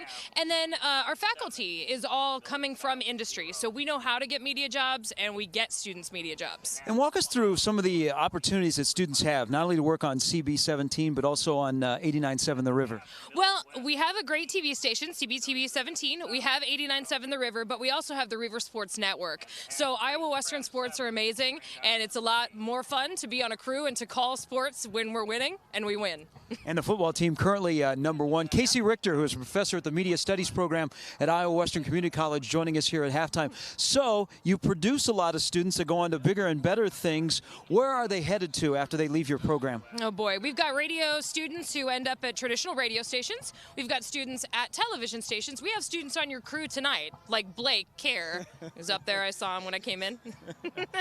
So how can people obtain more information on how they can be part of your program? Sure. Well, we have social media, of course, IWCC Media Studies, but you could just go to iwcc.edu to find out about all the programs. You can give me a call. You can tweet at me. I'm all about it. Casey, thank you very much and continued success. Thank you so much. That's Casey Richter, part of the Media Studies program at Iowa Western, a big partner of the Game of the Week here on Game Time on YurView, where it's halftime. Millard North leads Omaha Burke 21-20. More halftime, including stats and highlights, coming up next. At Woodhouse Auto Family, the buying experience is different, and the over 27,000 customers who bought from us last year know why. Our knowledgeable sales staff know the brands, the products, and take time to get to know you and guide you to your perfect vehicle. And that experience continues with any of our 16 service locations, and with trained advisors and technicians to help you maintain your vehicle. Experience the difference. Purchase with confidence. This is Woodhouse. When kids have internet access at home, they're more successful in the classroom. If your child is a K-12 student and your family receives government assistance, you could qualify for discounted Cox high-speed internet for only $9.95 a month. To enroll, call 855-222-3252 or visit cox.com/C2C. And while you're there, check out the Cox Digital Academy for educational tools and web tips for the whole family. Of caregivers come from, who trains them, who mentors them, who inspires them. At At CHI Health, we believe in the power of education. As partners with Creighton University, we are advancing a new era of academic health care. We're researching and collaborating to bring more minds to every case, every patient, every day. We're giving the future of care a new home. CHI Health. Imagine that. You're watching the National. Right back here at the half. Game time on YurView, presented by Iowa Western, where Millard North with a late touchdown leads it 21-20 over Omaha Burke. Let's take a look now at some of the highlights from that first half and see if we can figure out in this back and forth contest how we got here. It started with Burke capitalizing. Tyler Chadwick on the move early. And Noah Mick comes through with the first of his 3 sacks in that first half. Millard North would get the ball. First play from scrimmage. Noah Mick puts it on the turf. And then Burke would capitalize. Tyler Chadwick, Xavier Watts. 34 yards. First play after the fumble. The quick strike offense. And it's 6-0 Bulldogs. Noah Mick's second sack would force the Bulldogs into a punting situation. It was only a 2-yard punt. Millard North offense takes over. Moving the ball down the field. Tried to give it away again on the errant pitch from Cade Elwood. He would find Noel for a 3rd down conversion and then punch it in from a yard out. The extra point would be good to make it 7-6 Millard North. Chris Hickman got involved in the passing game on the very next possession for the Bulldogs. Possession that spanned a break between first and second quarters. James Burks doing some dirty work on the inside.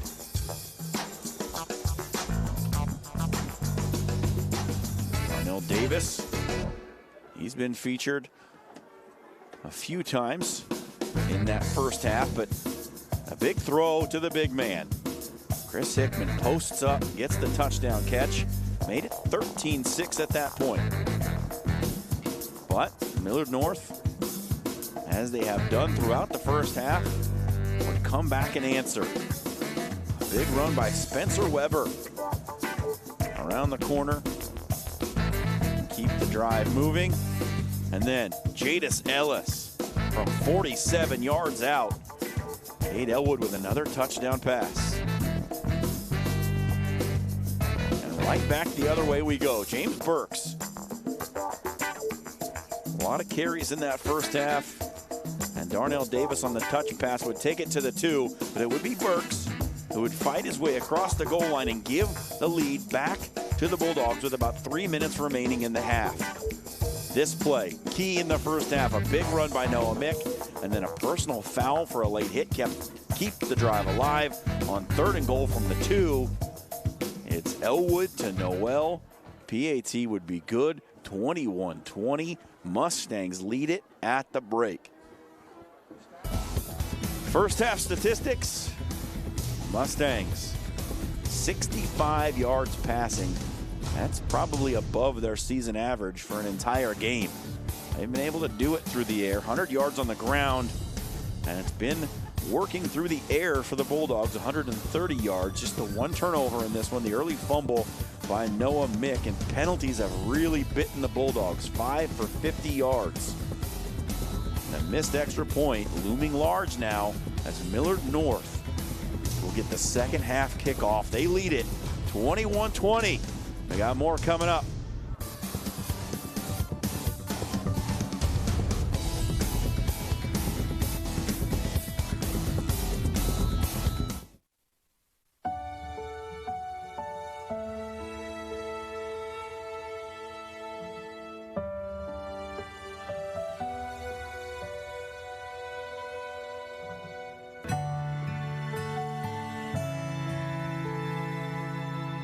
Life is full of heroes, especially those who sacrificed to keep us safe. Thank you, veterans, from Shields. Okay, it's decision time.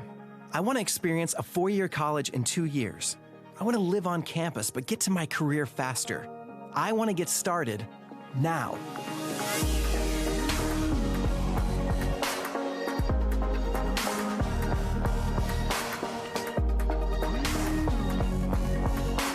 Find your path at iwcc.edu and get hands-on, real-world experience. Start now at Iowa Western.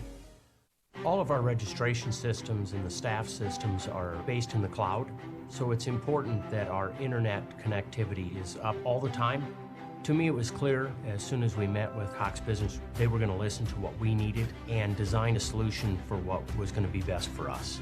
Having Cox Business as our one provider has allowed us to more easily manage our daily processes. If anything happens or if there's anything I need changed, it's just a phone call or an email away. The temperature's near freezing. We are at halftime at Burke High Stadium. This is the site of the Nebraska State Track and Field Championships when it is much warmer in the month of May. This is also the home of Creighton Prep. But tonight, the hometown team trails 21-20 at halftime. Welcome back. There's John Schreiner. I'm Gary Sharp. And all of you that have joined us here, Game Time on YurView. Here is the other 7 games going on in Class A tonight. Omaha North now into the second half of 33-0 on Fremont, who's into the playoffs for the first time since 2008. North trying to bounce back after they were knocked off by Pius X in Week 9. How about that? Last week, the number 1 team in Class A, North, and the number 1 team in B, Elkhorn South, both were upset on Week 9, and it changed the playoff seeding. Yeah, it did. It was a wild one, but Omaha North looks to have recovered nicely against Fremont. That two-headed running back tandem that they have is, well, you don't want to see them in the playoffs at all. You'd like to be on the other side of the bracket from Omaha North. Lincoln High, the Lynx are back, and they lead 7-0 over Millard South at halftime in the capital city. Millard West, who the winner of this game would face, leads Papillion-La Vista South 13-3. So the Titans are hanging tough. They got into the postseason at 4-5. Millard West is the brand new number 1 team. Yeah, perhaps a little bit of a surprise there with the kind of firepower that Millard West has.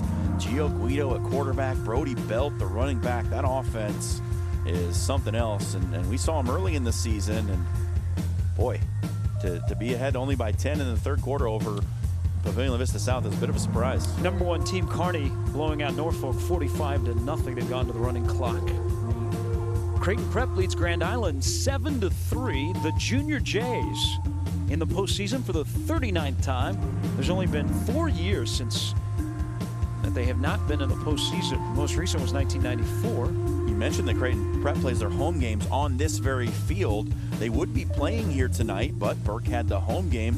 Creighton Prep actually playing this game at Benson High School, a field where they don't play very often, but it's really close. Benson High School and Prep are only, just about maybe a mile apart. So over at Benson, they're having a little bit of a struggle with Grand Island 7-3. The only other matchup between 2 ranked teams in Class A besides this one, Pius and Westside tied at 21 at halftime. And Bellevue West has taken the lead over Lincoln Southwest at halftime, 20-14. Last week when we were with you, Bellevue West and Omaha Burke, we talked about Xavier Betts, the sophomore wide receiver for the T-Birds. Earlier this week, Mike Riley called him up and offered him a scholarship in the class of 2020. Well, we saw Bob Diaco at that game standing on the sidelines and perhaps had some words for Coach Riley from the defensive side. Said, hey, this guy's a nightmare. You better offer him. The second half is coming up next. Millard North 21, Burke 20 on Game Time. You're the decision maker, weighing every option to make the smartest choice. That's why you start with Nebraska Medicine, an entire network of top providers working together to keep you healthy. From extraordinary primary care to world-leading research and treatments, so you can be confident everyone's health is in good hands. The state's most comprehensive care in 19 locations. Nebraska Medicine. When kids have internet access at home, they're more successful in the classroom. If your child is a K through 12 student and your family receives government assistance, you could qualify for discounted Cox high-speed internet for only $9.95 a month. To enroll, call 855-222-3252 or visit cox.com/C2C. And while you're there, check out the Cox Digital Academy for educational tools and web tips for the whole family. 21-20 at halftime. Set for the third quarter. Millard North leading Omaha Burke. The Mustangs won 3 in a row to finish out the regular season. Burke lost 2 of 3, albeit those 2 losses to Omaha North and Bellevue West. It is an NBA theme night in the Burke student section. Over in the Millard North student section, we saw earlier in the first half, they have already started Halloween early. Quite a few costumes. What you can't see is what John is wearing here during the play-by-play portion of the broadcast. He has slipped out from his normal attire, and now he's gone with the Eeyore onesie.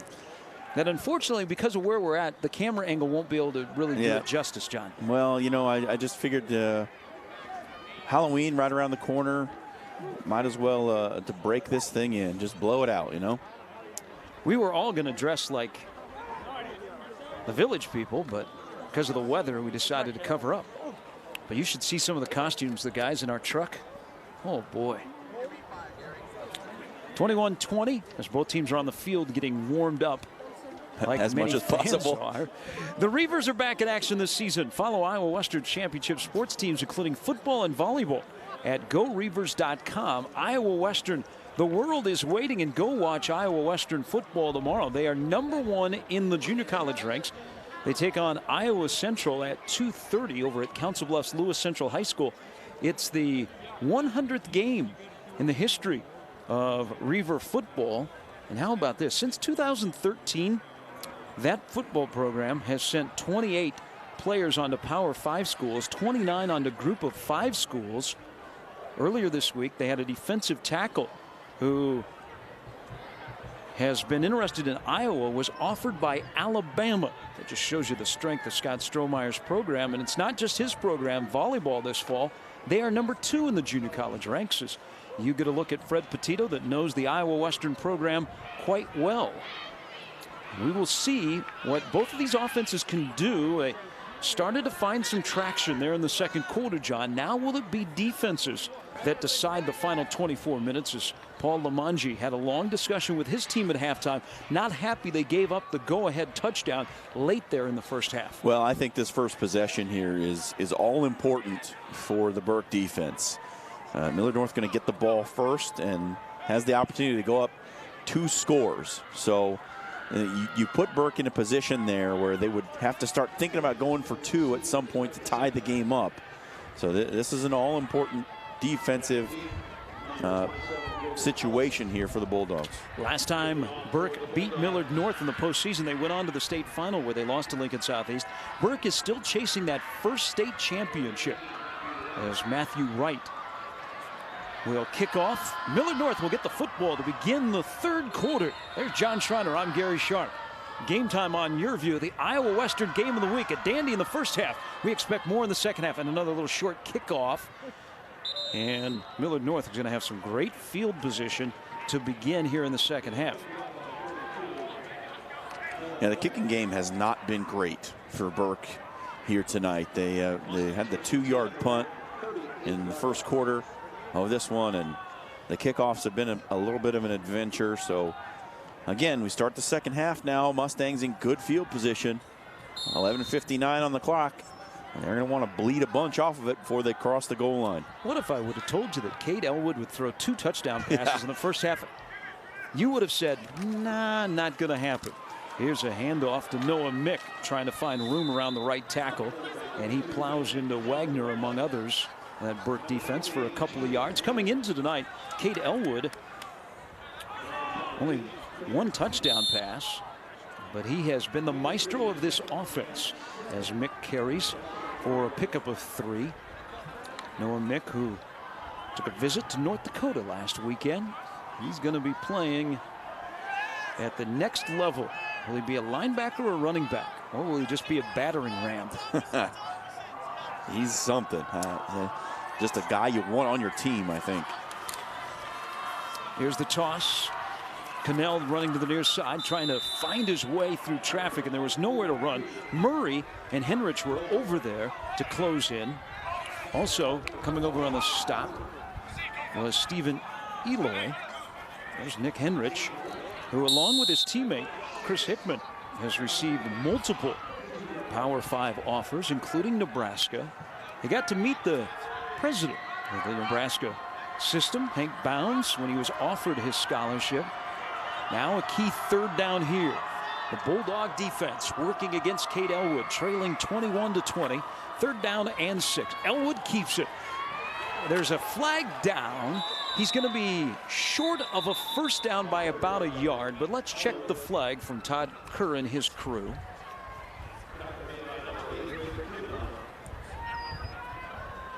And it's kind of in that area where you might think it's holding, but you never know. We had many flags in the first half. This is our first of the second half, and you can see the aggressive Todd Kerr. He signals the penalty. It is on Millard North. Now, Burke, what would you do here, John? Because it is short of the first down. I think you push him back because it's 3rd and 1, and Fred Petito, the old riverboat gambler, you just never know what he's going to pull out. So I think knowing your opponent, you have to take the penalty and push them back. I know he's busy right now, but Mike Huffman, the head football coach at Bellevue West, will be shaking his head in agreement with you after the state semifinal in 2015. Yeah, they ran a trick play. We were on hand for that one. To win the state semi against Bellevue West. Thunderbirds went on to win the state title last year. Now Paul Lamanji, the headset on, only the 3rd head coach since 1969 at this high school that has so much history and so much success in a multitude of sports. 3rd down and 21. Elwood, as we've seen tonight, is not afraid to put it up.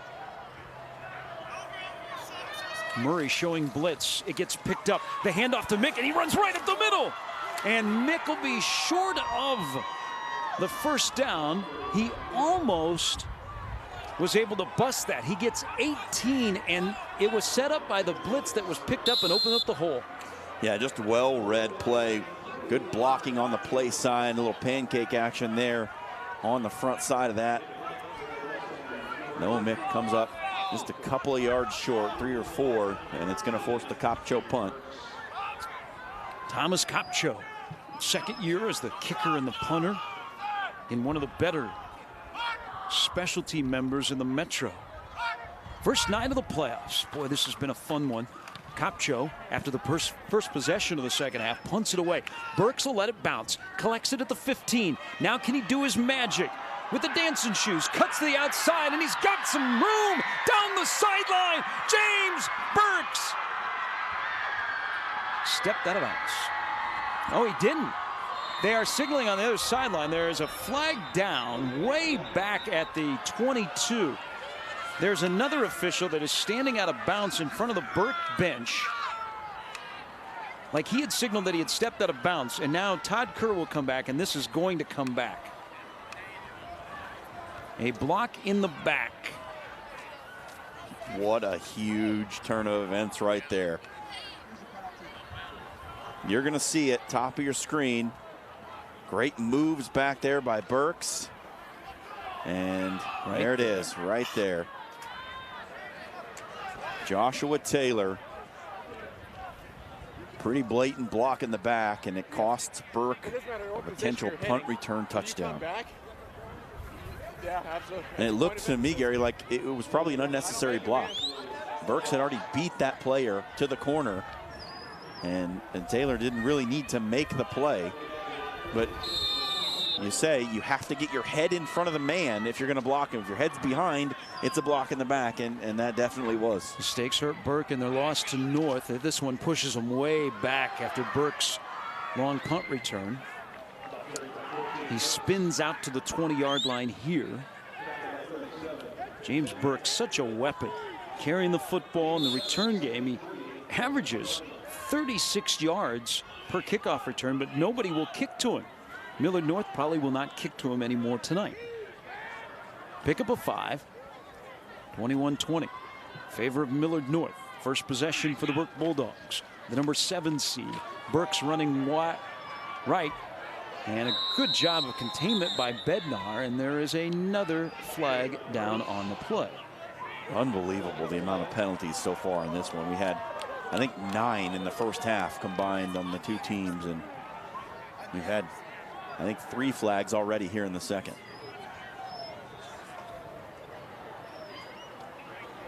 Another holding call.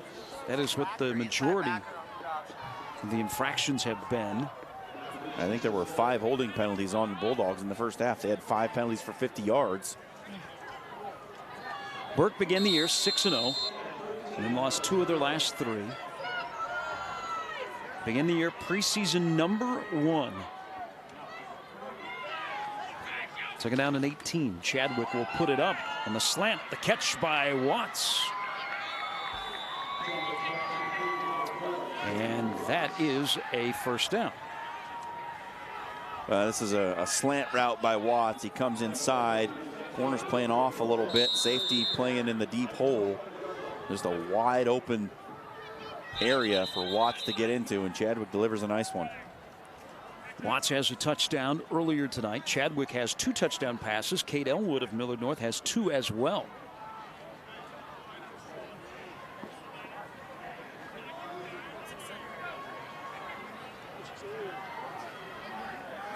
Now Todd Kerr will wind the clock, and a fresh set of downs for the Burke High Bulldogs.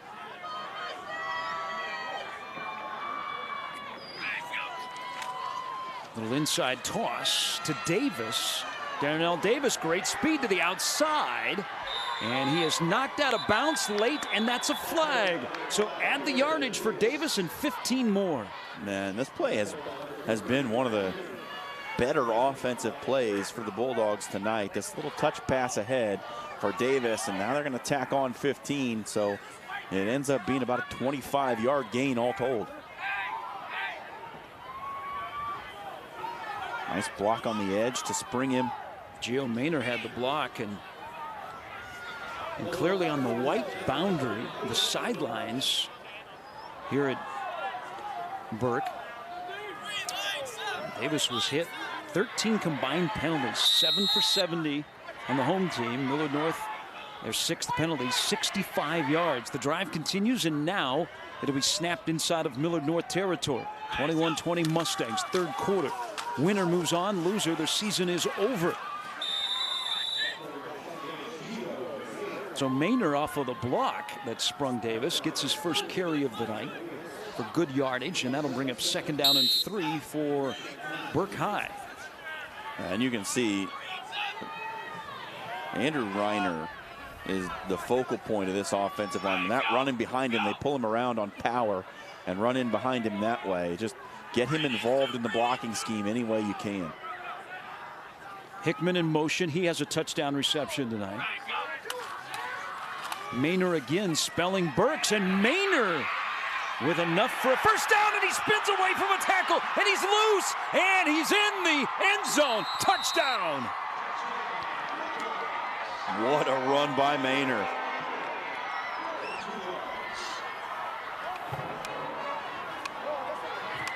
.42 yards for Gio Maynor.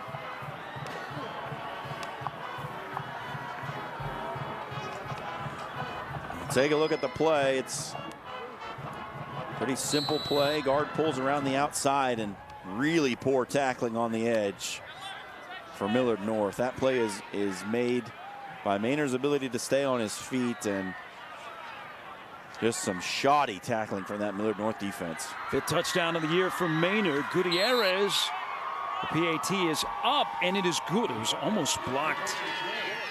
Burke mishandled an extra point to begin the game. This one goes through the uprights, and they are back on top after Gio Maynor concludes the drive. You see the slant pass to Watts, aided by a penalty, the personal foul on the late hit. And it's at the end of this play, the little touch pass ahead, and then right there, out of bounds, and flag comes flying. It sets up the big run for Gio Maynor, the number 2 back in this offense. just runs through some arm tackles on his way to pay dirt.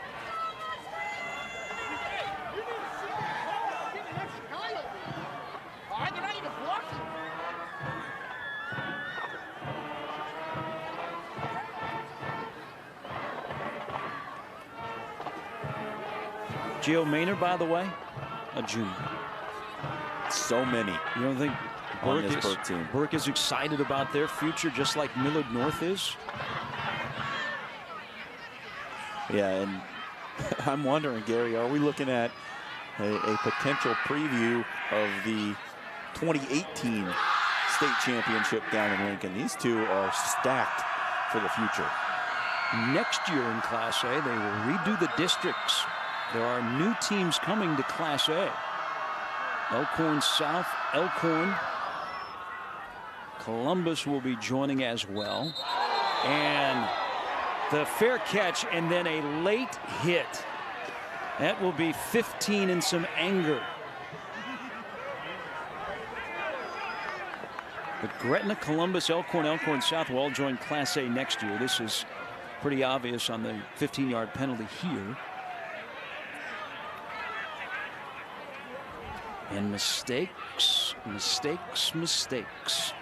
They're going up 27-21. This is a big penalty. You already had the short kickoff. So you're going to get good field position, and now you tack on the 15.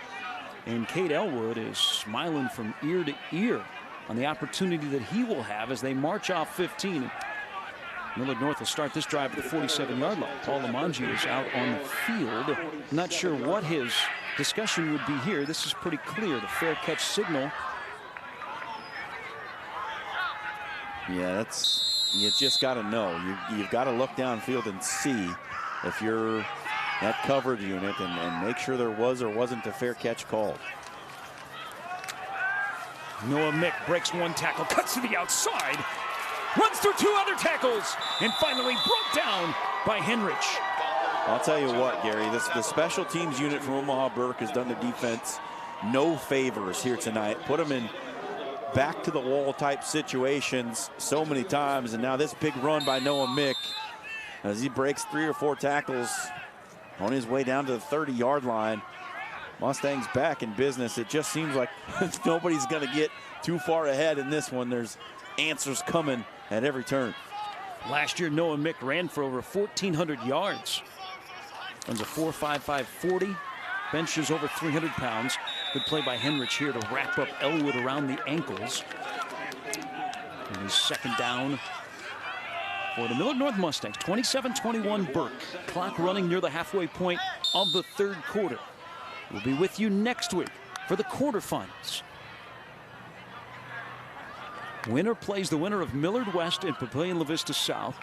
The number 1 Wildcats were up 13-3 in the third quarter last check. Elwood keeps it on the option. The pitch not going anywhere.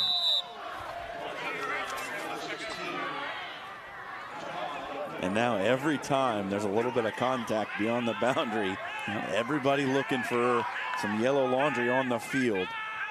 See the pitch to Todd. And a good job on the defense by Millard, or by Omaha Burke, beg your pardon. That's Gio Maynard who just scored the touchdown. He strung that play out. So 3rd down and 9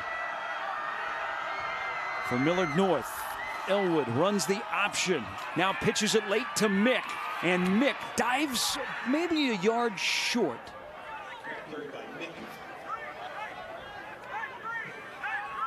I bet Millard North goes for it here. Just having seen the way Fred Petito operates and the way he runs things, I'm guessing we're looking at a 4th down conversion attempt right here from the Mustangs. Power football. The splits get a little bit tighter. Elwood stares at many in the box, starts counting. Mick directly behind him. Burke inches up. Handoff to Mick, and he's tied up in the backfield. Henrich makes a play. Turns the ball over on downs. Big-time players make big-time plays in big-time situations. Henrich just shoots the gap. Hits Noah Mick 3 yards deep in the backfield. Never had a chance.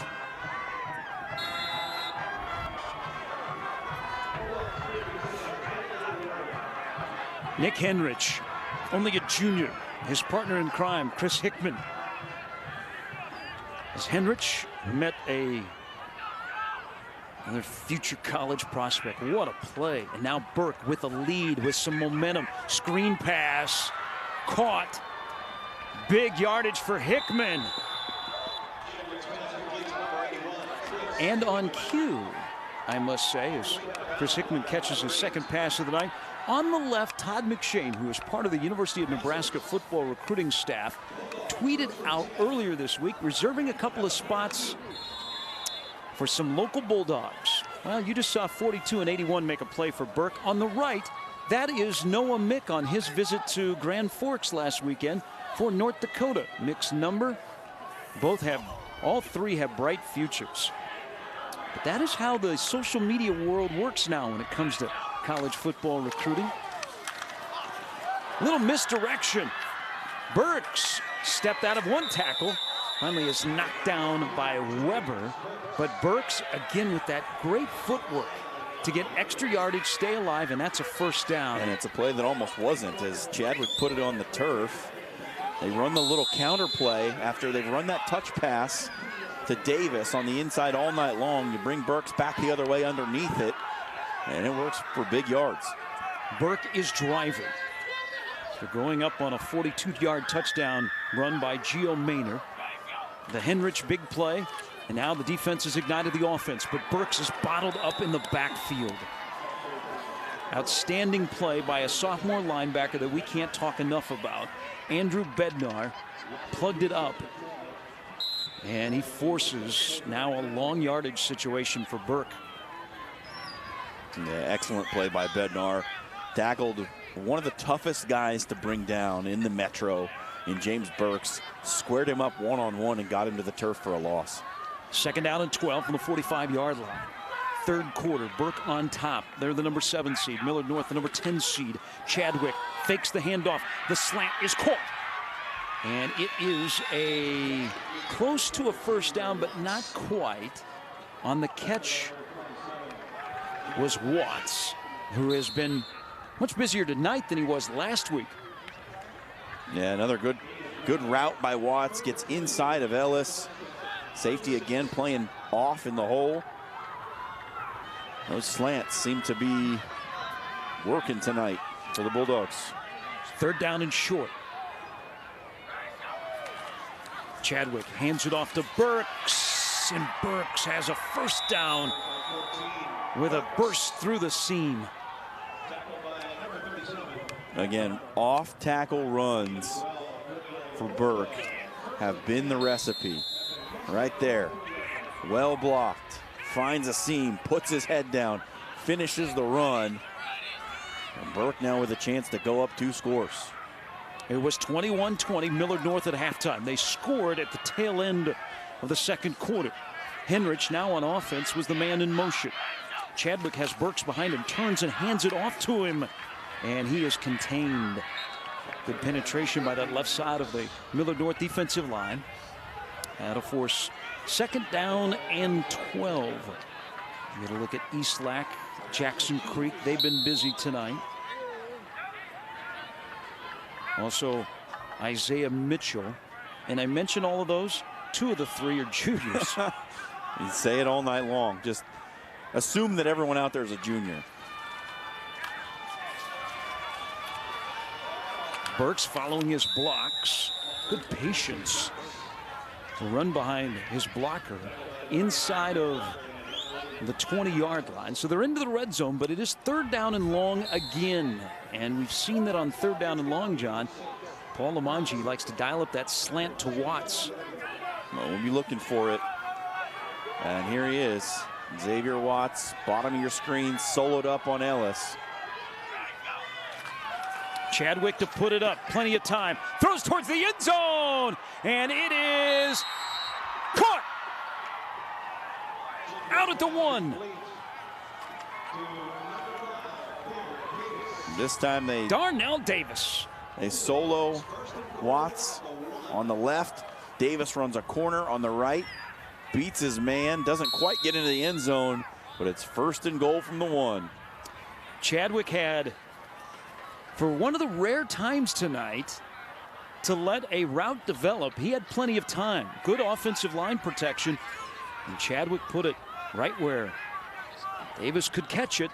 And now it is 1st down and goal from the 1. Burke looking for their largest lead of the night. And they have it. Zach Tatum with the touchdown run. Well, just the 5th carry on the season for Zach Tatum. So not a player you're expecting to get the ball very often when the Bulldogs are on offense. But there you have it. Send Burks in motion. Force the defense to pay attention. Just a little inside handoff, and Tatum tucks it in. That was a big drive for Tyler Chadwick. Key 3rd down throws. And Burke gonna go for 2 here. They mishandled the opening extra point of the first touchdown. So that's why we're off a bit. Chadwick throws it towards the end zone, and it is incomplete as he lofted it for Watts. So we're sitting at 33-21 with 1:10 to go in the 3rd quarter. So we get a look at this drive, and you're going to see a lot of the junior quarterback, Tyler Chadwick, John. Yeah, Chadwick had himself a nice possession here. James Burks got things started with a couple of nice runs early on in the possession. But Chadwick completing passes on 3rd down. That was the key here. This is a big one to Watts on a 2nd and long that set up a 3rd and short. And another good play by Burks, finishing runs. And this one, the big pass. Darnell Davis on the corner route just does stay out of the end zone, and Tatum finishes off the drive. 12-point lead now by the Bulldogs. That's an interesting decision to go for 2 right there. I knew immediately when they lined up to go for 2, you did not have out your card that tells you when to go for 2, and you're like, Yeah, I just don't, I don't know. You go for 2 there, and now it's a 12-point game, and if you happen to fall behind, if Millard North would go up a score, now you're 3 points behind if you score the touchdown. You can't even it up with the 2-point conversion. It's a little bit of a strange decision for me. You're leading, you don't need to chase points. Here's another short kickoff. This time it will be returned. And Todd will be hemmed in. Now Cade Elwood, after being stopped on downs, the 2 possessions so far here in the 2nd half for Millard North. Now, their last 2 possessions of the first half, Elwood threw 2 touchdown passes, but they have had to punt the football, and then they were stopped on downs their last possession. Now they need points. 33-21. We're near the end of the 3rd quarter. Opening round of the Class A playoffs in the state of Nebraska. And Elwood will run the option.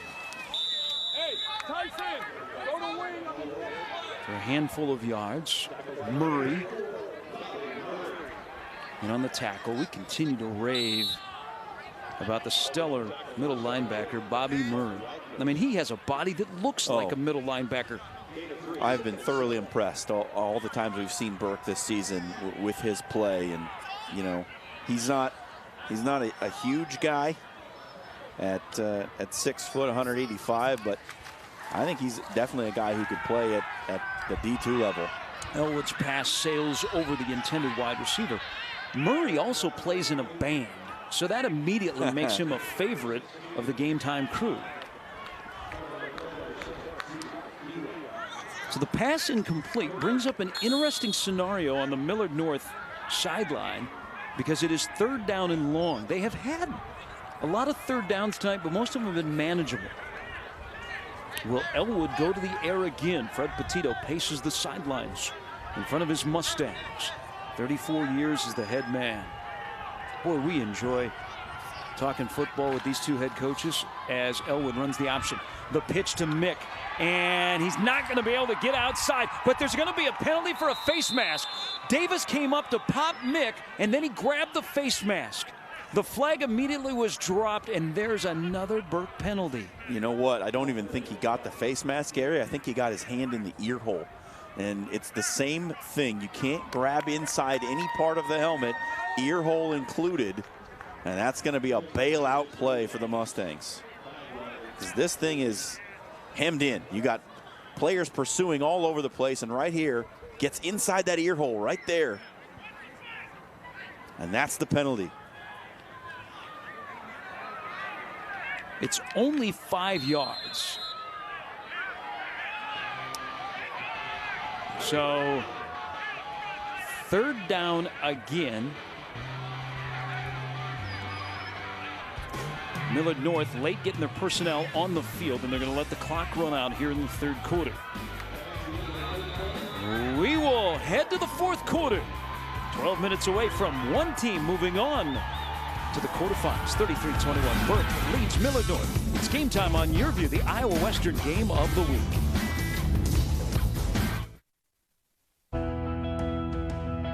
At DiVentures, we want to create a full-service customer experience.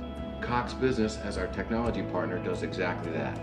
The team at Cox Business came in, took a look at our business, and recommended top-notch solutions.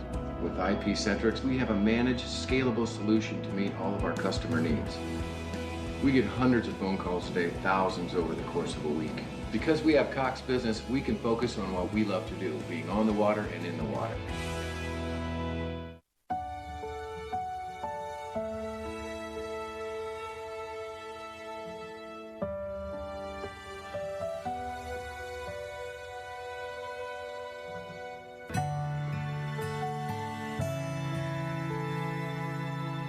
Life is full of heroes, especially those who sacrificed to keep us safe. Thank you, veterans. From Shields. Bouncy ball. Look, it's almost alive. Advertising used to be simple. Make an ad, put it on TV, get results. Today, with all the new viewing options, it's a lot more complex. At Cox Media, we make the complex simple. With precise targeting, transparency, and automation, we connect advertisers to audiences. Anyone, anywhere, on any screen. Advertising simplified. Contact Cox Media to learn more.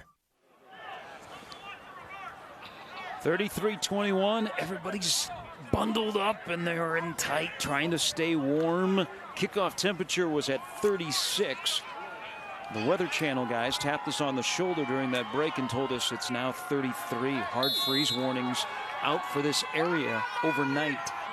What will Millard North do here? On third down and long, kept alive by the 5-yard face mask penalty as we begin the fourth quarter. Mustangs down 12. They led 21-20 at halftime. And Elwood runs the option to no avail. Bobby Murray, Nick Henrich. They do it again, and they will force a punt. And the 3 possessions here in the second half for Millard North, 2 of them have been punts. The other one, turnover on downs. You know what I've been really impressed with tonight, Gary, is that key that we hit in the open, the discipline of this Bulldog defense. They have taken away Cade Elwood from getting anything outside of a couple of yards here and there. He has been bottled up all night long. It's been a masterful job of defending the option tonight. Kopcho punts it away, and this is a good punt into the wind. So with 11:11 to go in the fourth quarter, Burke will take over up 12, and let's check the other 7 games going on in Class A. We have a couple of finals, so pull out your bracket at home and follow along. Kearney, number 1. They will advance, winning tonight. We'll get to that score in just a moment. Omaha North, Milton Sarbaugh, leading rusher in Class A, 233 yards, 4 scores, 47-7 Vikings over the Tigers. Keep your bracket out. We'll get back to the scores after this play. Burke takes over. Now they got some momentum. They have scored 13 unanswered here in the second half. And there's Gio Maynor, and Gio Maynor is off to the races. Caught from behind by Ellis. But Maynor, after a touchdown run of 42 yards in this half, he rips one off.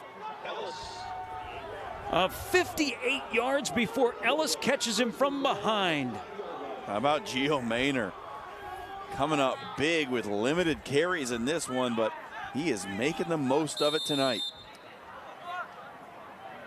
It's allowed Burke to take the load off Burks a bit. Burks isn't even in the game here. Handoff to Maynor, weaving his way to the 2, to the 1.5, still moving the pile. And it'll be 2nd down and goal.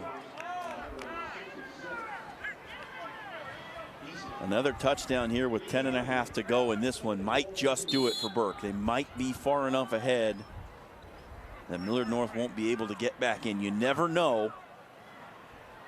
Maynor, who hasn't gotten the bulk of the carries this year, that has been deservedly so to James Burks, who has carried 181 times coming in. You see Maynor's deep breaths on a chilly night.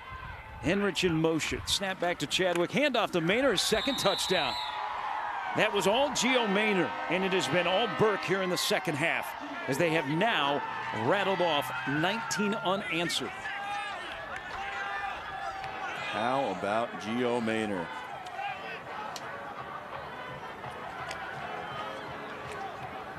Gio Maynor now has more touchdown runs in this game than does James Burks.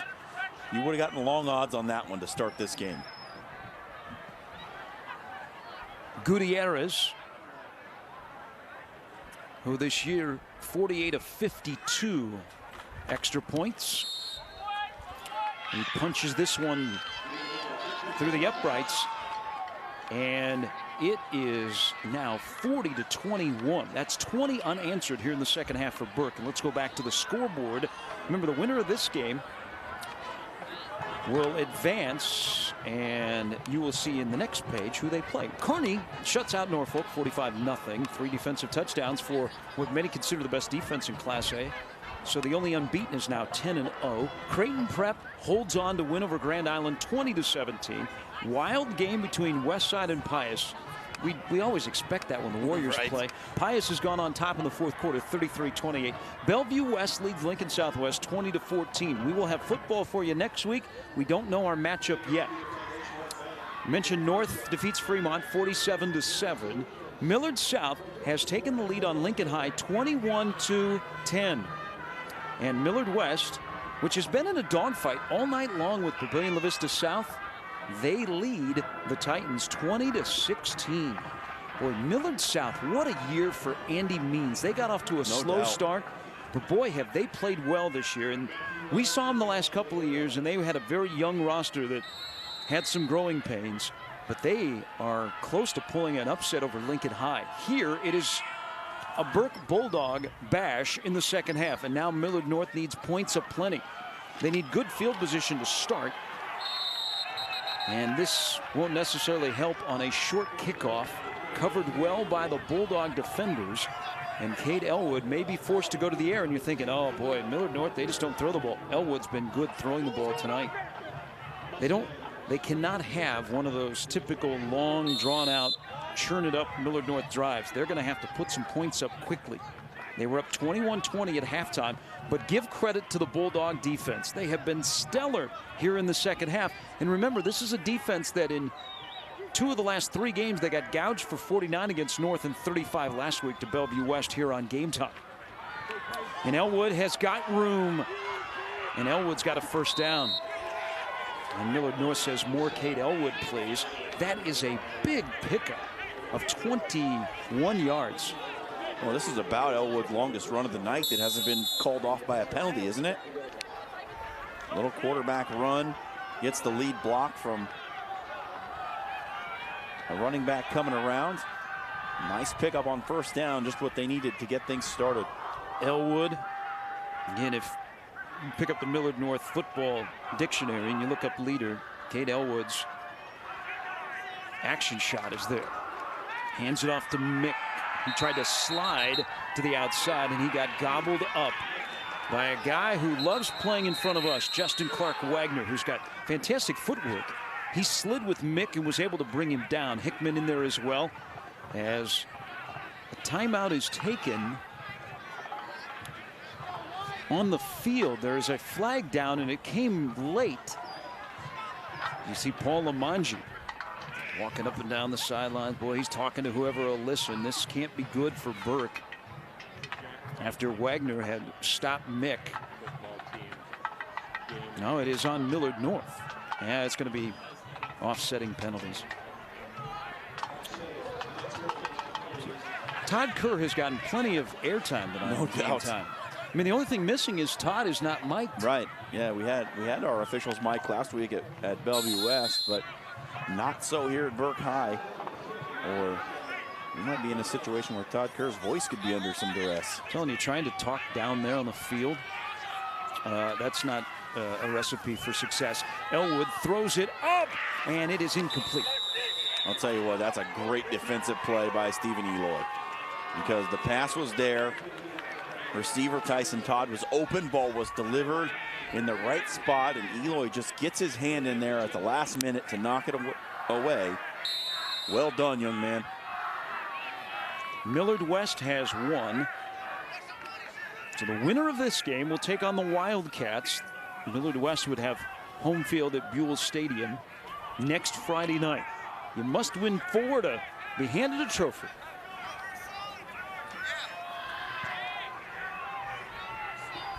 Third down for Millard North. Elwood is sacked. Guess who? Nick Henrich. Hello, my man. He has had himself a second half with another sack of Elwood. And Millard North, down 19 in the fourth quarter, is going to have to punt the football. Again, this offensive line has had a lot of trouble handling Henrich tonight. And after a game last week, Gary, where we kind of remarked afterwards that maybe he didn't have his best game, he has shown up tonight when it has mattered. Playoff football, Nick Henrich has come to do it tonight. Nebraska sees him as an inside linebacker in their 3-4, and boy, does he get downhill in a hurry. Kopcho needs a big punt here to give Millard North defense a chance. The ball will roll and be downed, and now Millard North needs a stop or a turnover. Burke 40, Millard North 21. Here in the fourth quarter.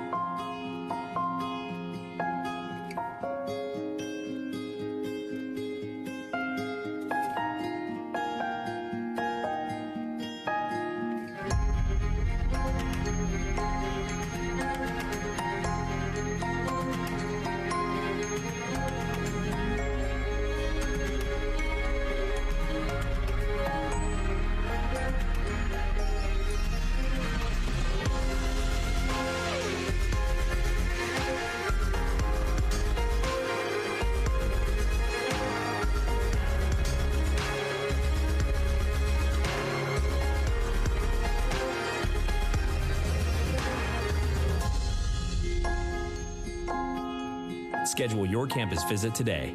Iowa Western. The world is waiting. The Burke Bulldogs, 20 unanswered here in the second half. And Millard North will have the football, and they need points. Burke 7-2, Millard North 5-4. The winner gets Millard West. Next Friday night, we will have another contest next Friday for you in the quarterfinals.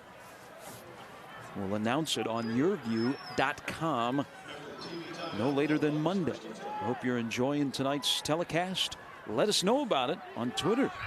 YurView OM, where you're watching the game tonight. Hopefully somewhere warm. Chadwick pump fake goes deep for Watts, and it is intercepted. We just said that Millard North had to get a turnover. They get a turnover there as Chadwick is picked off by Ellis. Boy, he's got a bright future playing that defensive back spot. He makes a much-needed play. I got to tell you, Gary, I'm honestly baffled by the play call. There's 8 minutes to go, and you throw a pass down the field Sure, you've been beating up on Jadis Ellis on the outside all night, but you just gave Millard North a chance to get back into this one with a quick touchdown. We'll see if it comes back to bite the Bulldogs. I apologize for that. 40-21, Millard North. Elwood keeps it, trying to find room, and he got tripped up near midfield by Henrich, who is having himself a I need more FBS offer second half. He's been on the left, he's been on the right, he's been in the middle. He's been more active than we've seen him in the 3 times we've had Burke on Game Time. Yeah, this is the display of talent that you would expect out of a Power 5 linebacker recruit. 2nd down and 9. Elwood leading the charge. Inside handoff. The quick hitter by Mick. It doesn't go very far. Now it's 3rd down for Millard North, and the clock is running. And the big boy inside, Justin Clark Wagner, 305-pounder. He's tough to move out of there. And he has been hogging up blockers all night long. Done a good job tonight. This is 4-down territory. 3rd down and 6. Lone running back is Mick.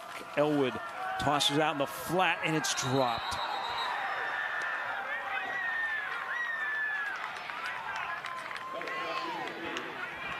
That's Jadis Ellis, the guy who just made the big interception, caught a big touchdown pass in the first half, took his eyes off it on the little hitch route. He's wide open, he's got room to run, and just didn't quite secure it. 4th down, Millard North has to go for it. Down 19. They've yet to score here in the second half. This Burke defense has been great. Forced 2 punts. Another possession, turnover on downs. 3 punts, actually. But after an interception, Millard North, let's see if they can do something with it. Elwood runs the option. Elwood trying to find room. And he will, from our vantage point, come up a yard short. Yeah, didn't quite get there. And Mr. Henrich, number 42, right there in among them again. And that play felt like 4th and ball game. Henrich, who has 3 sacks here in the second half. And Elwood brought down. And Burke, I doubt you would see, John, that they will go to the air with 6:51 to go. So the interception by Chadwick, one of the rare ones he's thrown this year, does not come back to hurt them. Still up 40-21, and Chadwick will take his time. Hands it off to Burks. Escaped one defender. Sidesteps another. Crosses midfield. Oh, that is such a James Burks run. That is just what he does. He's dodging players in the backfield, breaking tackles, jumping out of contact, running through players. He is such a tough runner. And, you know, we've hit it before, Gary. He's not that big. He's 170 pounds. But you just can't bring him down. Clock keeps moving. Gio Maynard, who's been a star here in the second half with a couple of touchdown runs. He leaps into the fray to the 42.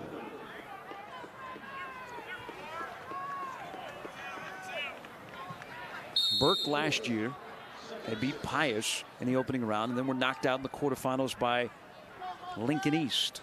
Second straight year they've been in the playoffs. A couple of years ago was a down year for Burke.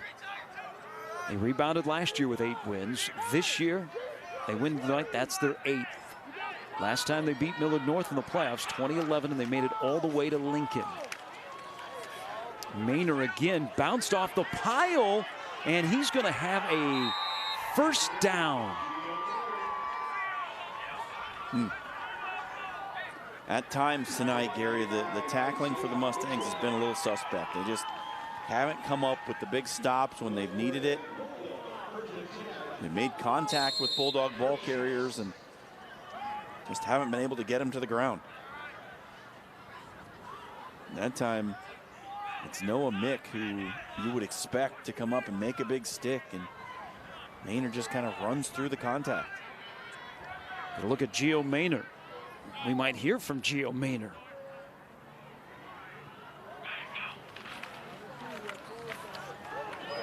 This time, though, Maynard goes down hard on a big hit by Ellis.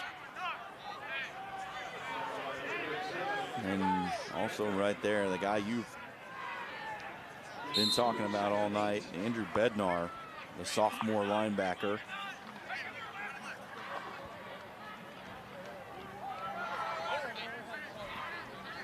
Really excited, the Millard North coaches, about Bednar and his future. First of all, you have Fred Petito as your head coach, and then you factor in all the sophomores that are playing key roles. Millard North not going anywhere anytime soon. Gio Maynard, though, may be headed towards the end zone again. He's inside of the 20. What a second half. It has been Burks and Maynard. Yeah, and what a luxury here late to not have to ride James Burks the way they have in the couple of times we've seen him this year. 71 carries in the 2 games that we've had the Bulldogs. Now, late in this one, able to get some work for Gio Maynard and a little bit of rest going into that big matchup next week with Millard West for James Burks. We will talk to Gio Maynard. He is our player of the game. 2 touchdowns here in the second half. We'll chat with Paul Lamanji in 4 minutes. Burke keeps it on the ground. They keep the clock running. They have scored 20 unanswered in the second half. Maynard 2 touchdown runs. Zach Tatum the other. I think the offense has done well here in the second half, Gary, but I think the bigger story is that defense and how they have totally changed the complexion of this game. They were gashed, quite honestly, in that first half.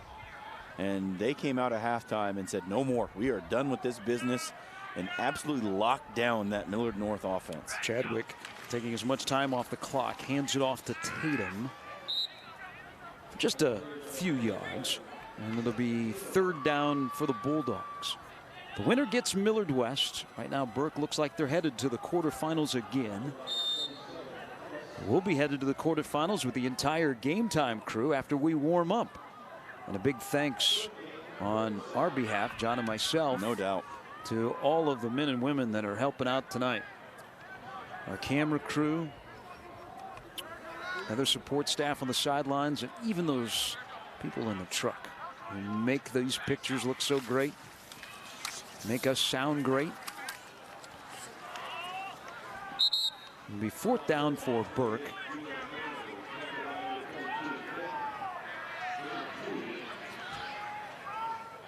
And it's been a little bit of a reclamation project for Paul Lamanji, as you mentioned. They struggled quite mightily 2 years ago, and they brought up a lot of players who were freshmen and played them on varsity and just said, hey, we're gonna get these guys experience. We're gonna work for the future. And it's paying off right now because you have folks like James Burks, Nick Henrich, Chris Hickman, Tyler Chadwick, all those guys who had gotten to see some varsity time a couple of years ago. And they're paying off right now. 2:06 to go on 4th down. Paul Lamanji calls timeout. North is moving on. Millard West is moving on. Millard South is trying to hold on against Lincoln High in the 4th quarter in the capital city. That would be a big upset. Monster. Huge win that would be for Andy Means after a couple of years where there weren't too many marks in the win column. Kearney moves on, Prep moves on. Bellevue West has opened up their lead against Lincoln Southwest. That was a struggle early on. And Omaha Westside, what a year for Brett Freund. How about at Westside? They're now 8-2 into to the quarterfinals. So we've enjoyed seeing the Warriors on Game Time. So Westside will travel out to Central Nebraska to take on Kearney. So that wide open offense against the best defense in Class A. Yeah. Prep and Bellevue West will meet next week. When the bracket came out, I thought Westside had a sneaky shot to maybe make it down to Lincoln. They avoid Millard West. They avoid Omaha North. Dylan got to get by Kearney, but Jaden Coles. How about it? Field goal attempt for Jason Gutierrez. This is 32 yards with a little bit of a wind at his back. And Gutierrez sends it through the pillars for the field goal. And 23 unanswered now for Burke here in the second half.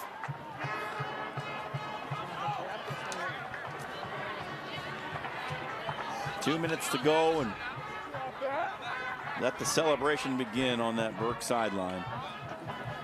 22-point lead, and that should just about do it.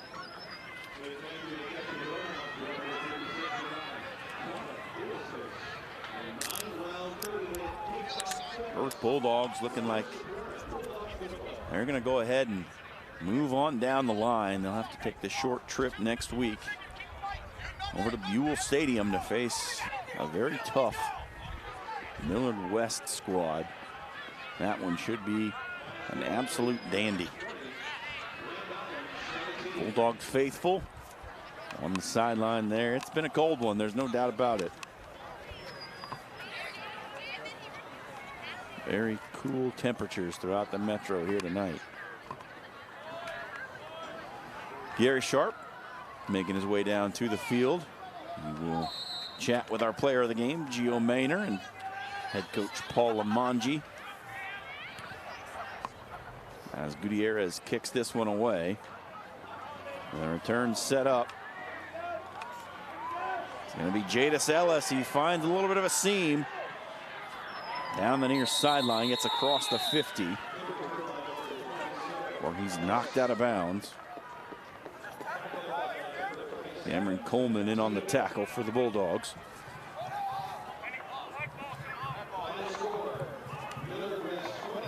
Ellis on that kick return, bringing it all the way across the field.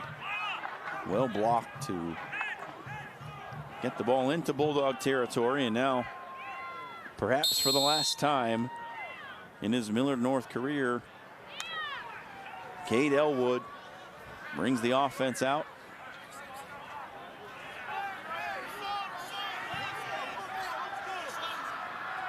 With Noah Mick lined up behind him. Weber in motion, Elwood's going to keep. He gets upfield for a gain of about 5. Cade Elwood on the keeper. Done so many good things the past 2 years directing this offense. And despite what you might hear, the antiquated offense from Millard North, as Elwood flips it out to Anwar Khan. This is a very technical offense, and it takes a lot of time, a study to learn. And Elwood has been a master. He has done an excellent job for Fred Petito. We're going to come up a little bit short tonight. At the 34-yard line. Clock ticking down. Minute 10 to go.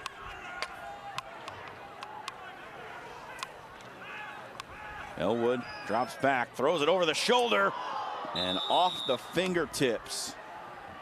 Spencer Weber was wide open. Couldn't quite haul it in. Clock stops with a minute 1. Fourth quarter, 22-point lead for the Bulldogs. And second half offensively just hasn't gone the way Fred Petito and company would have wanted. 3 punts and 2 turnovers on downs. Elwood throwing again. This time a little swing pass. There was a lateral. Covered by Millard North, and it'll bring up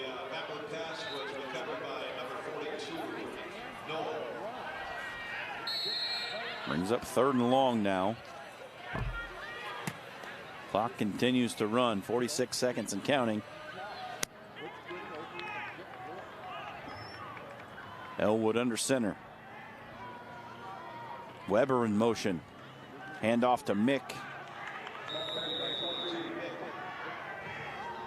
Tyler Collins.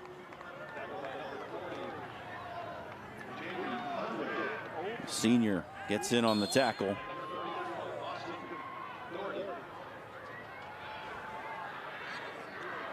Jaden Conrad, another senior in there.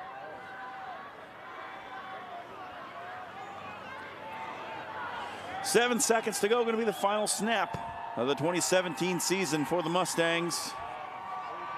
Elwood going to heave one down the line. And Warcon lays out for it. Can't quite get there. And the Burke Bulldogs pull off the win here at home in the playoffs, 43-21. They'll move on to face Millard West. We'll be back after the break.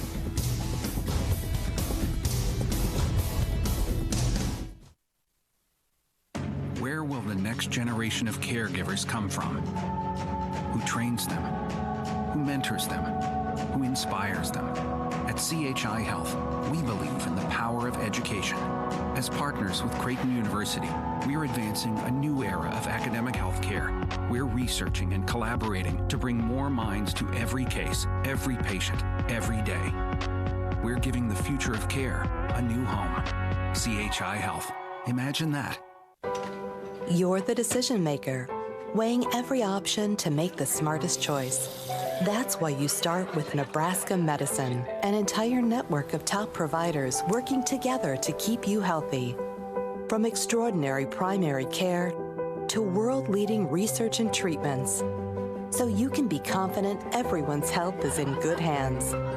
The state's most comprehensive care in 19 locations. Nebraska Medicine.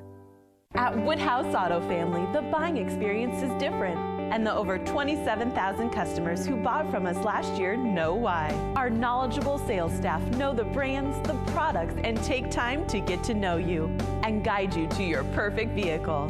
And that experience continues with any of our 16 service locations, and with trained advisors and technicians to help you maintain your vehicle. Experience the difference.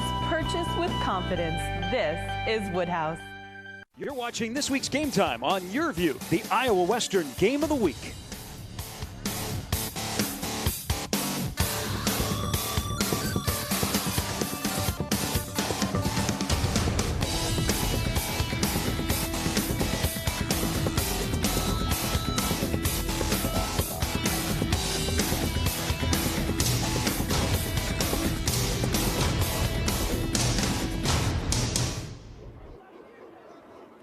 Back here with you to wrap things up from Burke High School, where the Bulldogs win at 43-21 over the Mustangs from Millard North on the Game Time presented by Iowa Western. We're going to take a look now at some of those second half highlights, and it was pretty much all Omaha Burke in that second half. They were able to stymie the Mustangs, who took the opening kickoff.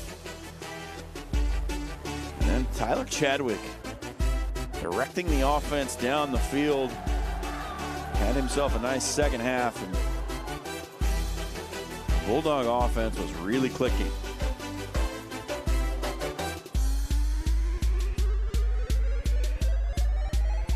Chadwick and Gio Maynor came up big in that second half, spelling James Burks made the most of his limited action. The first of his two second half touchdown runs right there. Maynor gave the Bulldogs the lead early in that third quarter. And Chadwick again finding Xavier Watts on the slant. This one to Darnell Davis on the corner. Put the Bulldogs at the one and gave him a chance to go up 2 scores. They give to Zach Tatum. He would punch it in. And the Bulldogs led by 12 at that point. This big face mask penalty against Darnell Davis kept things alive for the Mustangs, but to no avail, because Gio Maynor would do it again.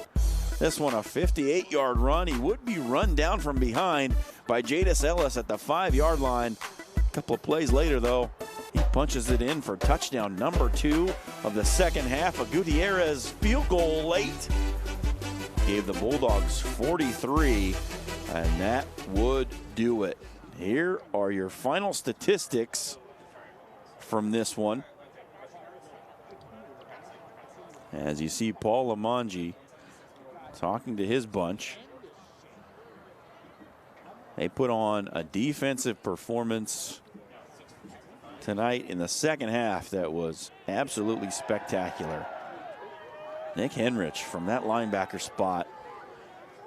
Seemed like there were 2 or 3 of him out there on the field because he was everywhere in the backfield, making plays on the edge, taking Cade Elwood essentially out of this game. And as we hit on in the open, Elwood was the key cog for that Millard North offense. Here are your statistics, and look at the balance for Burke. 203 through the air, 281 on the ground, and they do it after an interception late thrown by quarterback Tyler Chadwick. Might have given Millard North a chance to get back in. And the 9 penalties for 90 yards will certainly be something that Paul Lamongi wants to talk to his bunch about. But on the other side for Millard North, 176 rushing, not the kind of night you'd expect out of that group. Okay, let's go down to the field now where Gary Sharp has our player of the game. Thanks, John. 23 unanswered points in the second half as Paul Lamongi, head coach of Burke, joins us. You said the whole goal coming in tonight was to be 1-0. What changed there in the second half for you? Well, we just went in at halftime and we said we're fighting for our lives, and we want to make sure we're together tomorrow morning. And you know, the guys settled down a little bit. Millard North's a heck of an opponent, tradition, you know, physical football, and the guys came out and played the best second half we played all year. It was outstanding. On offense, we'll talk to Gio Maynor, our player of the game, but walk us through the defensive effort in the second half on what you're able to do after they scored late in the first half to go up 21-20. Yeah, that was tough. I mean, we wanted that stop down there, and it didn't happen. But we made some adjustments with some personnel on our D-line, and we just went with the best available we had. And, man, they came together, and it gelled. And you know, Nick Heinrich came to play, and so did the other guys. It was just a great defensive performance. You have James Burks. Everybody knows about him, but now they need to know about Gio Maynor. What was the decision to add more to his carries in the second half? Well, you know, Gio gave us a spark last week. He's an excellent running back. Him and James work, you know, so well together. And, you know, we're going to use Gio the rest of the year as we'll use James. And, you know, they're a good 1-2 combination. Good luck next week against Millard West. Thank you very much. Paul Lamongi, head football coach at Burke. And let's bring in our player of the game. Big second half included 2 touchdowns by Gio Maynor. You got more action there in the second half than maybe the previous time all season long. What was your keys to being so successful in the second half? You know, we had a lot of players kind of take a step back with injuries and, you know, other stuff. So I realized I had to step up on both sides of the ball. So offense was a really big part of what I needed to focus on all week. So your head coach just mentioned that the way you guys played in the second half, but the whole goal was to be 1-0. What was the discussion like in the locker room after they scored late, Gio, to go up 21-20? It was big because we really wanted to do it for our seniors. You know, this team is super close, and we just did not want the senior class to go out with the loss in the first round. So we really needed to step it up the second half. And locker room was really intense, so that's what basically happened. We're going to see the highlight, but walk us through your 42-yard touchdown run. Well, there was 2 pulling guards, and I went behind one, and he made a really nice block, and it was just one-on-one, and we work on those a lot as running backs, so it was second nature, and I just took off, but that was basically it. Congratulations. Thank you. That's Gio Maynor, 2 touchdowns in the second half, 43-21. Burke advances with a win over to Millard North tonight. John? All right, Gary.